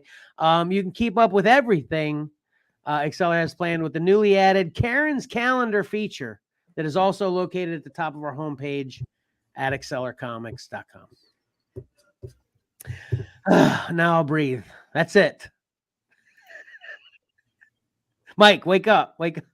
I am awake. I'm waiting for lunch. All right, you guys got anything else? No. No. All right, so that'll do it. Appreciate everyone's comment, all the activity in the show today. We had a lot of that. Love all the viewers. Thank you so much. And until next time, don't forget that appreciating great art is awesome and reading a great story is fun. So why not pick up a comic book and do both? Exceller out.